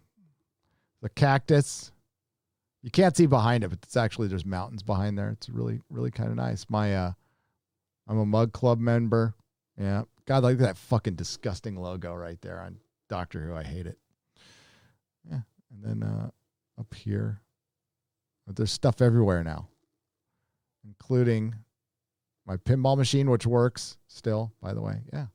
Worked on all that, soundproofed everything for a room I'm only going to stay in for a few more months. But at least it's done now, and I don't have to worry about it. Okay, we'll do a couple more, and then I gotta bounce. We got most of them. Peter Marlowe, thank you for the $4.99. Culture Casino, thank you for the $2. Peter Marlowe, thank you for the $4.99 again. Dare by Stan Bush from Transformers, the movie '86 soundtrack is an ode to Carano power ballad. Just saying. I'll have to listen to that again. I almost picked up, Barnes & Noble had a G.I. Joe soundtrack on vinyl from the cartoon. I almost picked it up. Rebecca Gold, what's up, Ian, for 10 pounds. Mate, you see the next Doctor Who talk. Got my Steelbook 50 anniversary Doctor Who Blu-ray. Shame it's not Paul or Chris, but John was good. They did the Steelbook 50th anniversary. Is it got the fucking logo on it, though? Like, if it's got the logo, I'm not even slightly interested. I don't think that's available here in the States, but I have the 50th anniversary Blu-ray 1 through 7 box set with the sonic screwdriver remote and the cards and the comic, and that thing's badass. I've got everything. What I do need to print out some new cases, though, because the fucking logo is terrible. It's terrible. But I'll check it out, Ian. Yeah, if it does, I'll get one if it doesn't have, if I can change the logo on it. Bragger Aggie is a member at the Gandalf level. Hail. There'll be, and so is Bastard is at the Jaloja level. Very welcome. You get member streams on Sunday. Member streams. Randomize. Hail, Gary. Did you know there's some new 2000 AD audiobooks coming to Audible? No, I did not know that. Don't know how they will be like, but I'll give them a go. I will give them a go too. Fuck yeah. Oh my God, 2000 AD is the shit. Erica Durance is the best Lois Lane, no contest. Louis Delgado, she's the hottest. She is the hottest, without a doubt. No argument from me on that one.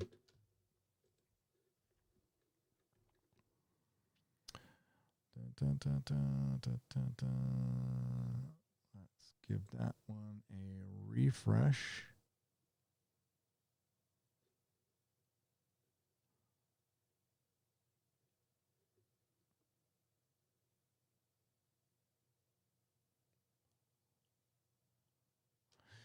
Felt good being in a theater on Saturday, stuffing my face with popcorn, watching The Two Towers. Oh, Butter Biscuit 92. You're just rubbing it in for $1. You're rubbing it in. My favorite out of the three, which is mine too. Just love the chase scene. Just watching Gimli lag behind and complain about food. Plus, the music for the scene was great. Yes. Now, actually, dwarves don't tire. They don't. So that was not very accurate, but it's good for the movie. Gary, I'm glad you're on today. I needed a bit of milk from the Nerdrotic teat. Wow.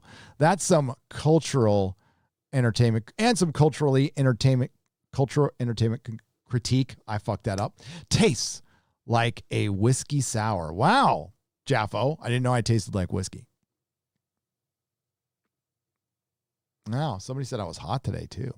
Hear that, Mrs. Nerdrotic? Charles Kelly for $20. Thank you for the $20. I appreciate it.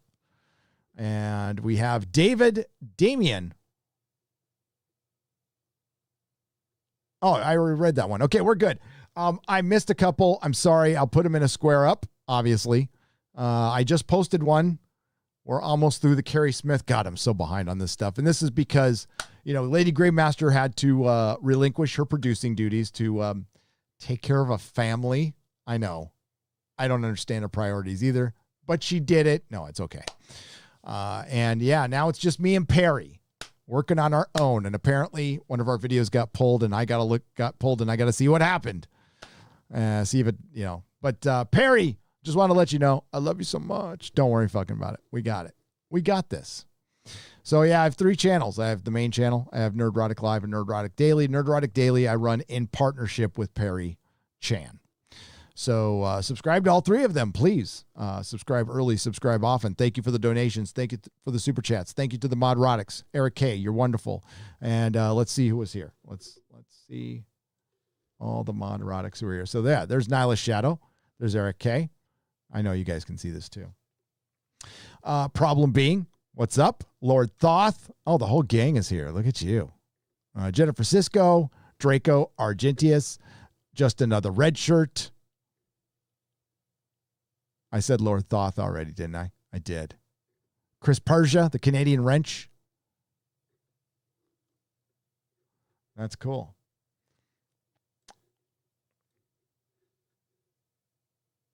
So, yeah. I'm going to save it for BB&C, but that guy we talked about on the last BB&C apparently came out and apologized to us for calling us alt-right and insiders of erections and all that stuff. We'll cover that on the BBC next time. Thanks to anyone who just sat around and enjoyed the show and leaving a like. We had a lot of people watching today. I don't know if I was ghosting or not. I don't care, but we have 3,300 likes, and that is fucking brilliant. You guys are fucking brilliant. Luis Delgado. Not what I meant by you're not wrong, big fan. Not what I meant, but you're not wrong. Okay, if I got it wrong, I'm sorry, Luis Delgado. I am sorry, but thank you. Mech1164 for $2. When are you gonna have a Friday Night Tights game night? Yeah, I got to get better at a game before that happens. Remember when when the original series was Trek for Kids, or the animated series was Trek for Kids? What the fuck is this? Asked Human Kirk for £2. It is a repurposed entertainment. That's all it is. It shows you how creatively bankrupt Kurtzman is. It's repurposed entertainment. And Star Trek was not something that imitated something else. It was its own original thing. But now Star Trek has to be Fortnite, Overwatch Star Trek.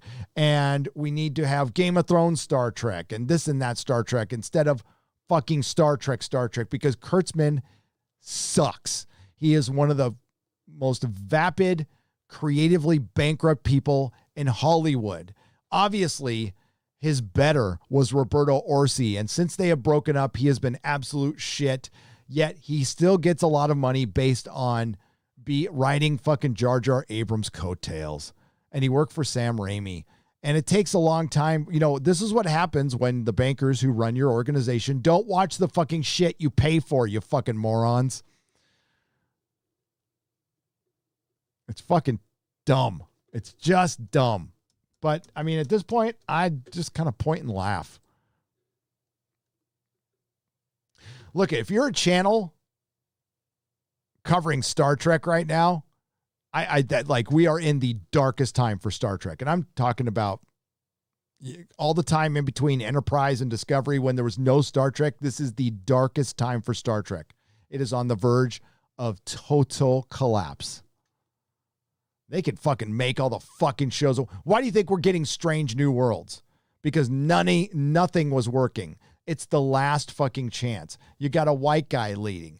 This was supposed to be progressive Star Trek. We had the black female lead. That was supposed to be the #1 show.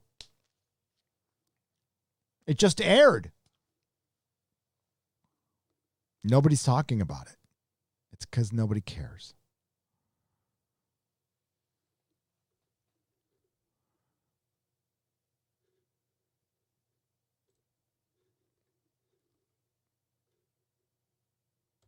All right, folks.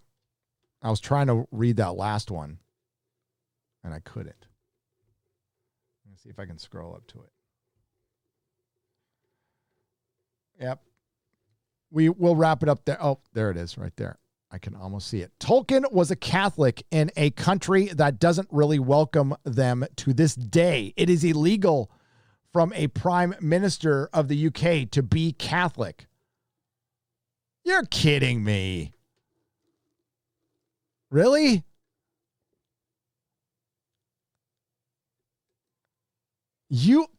What? Well, I mean, we did, break away from your country for religious freedom and everything. So color me ignorant to that. Yeah, it wasn't okay to be a Catholic back in the day. And, but he was a devout one at that.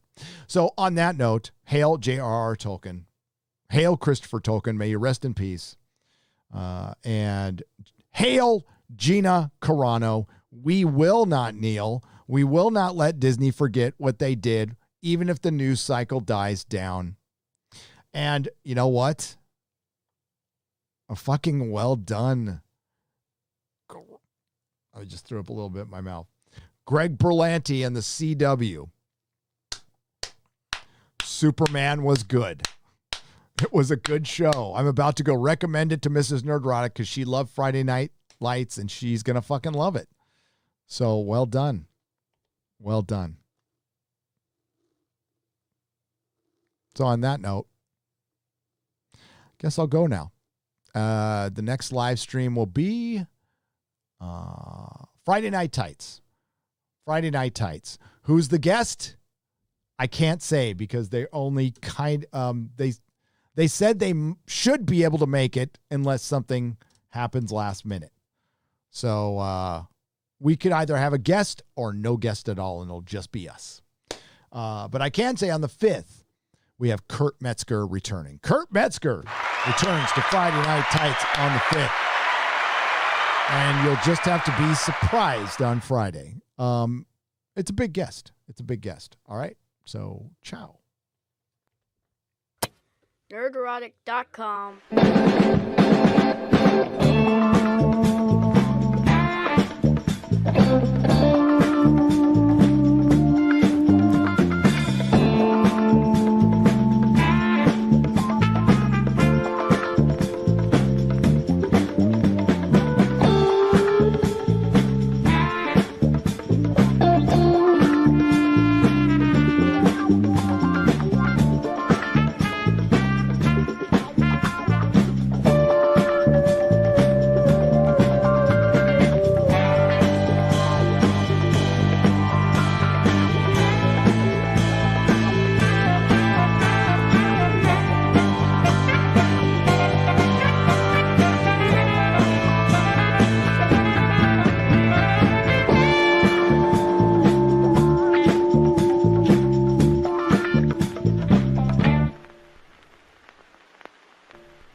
Don't forget to follow us on all the social medias. I have a Facebook group, got a Facebook page, and I also have an Instagram.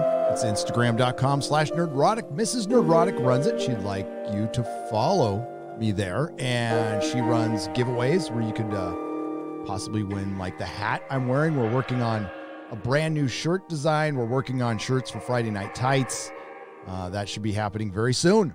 Very soon. Take it easy, everyone. Not all who wander are lost.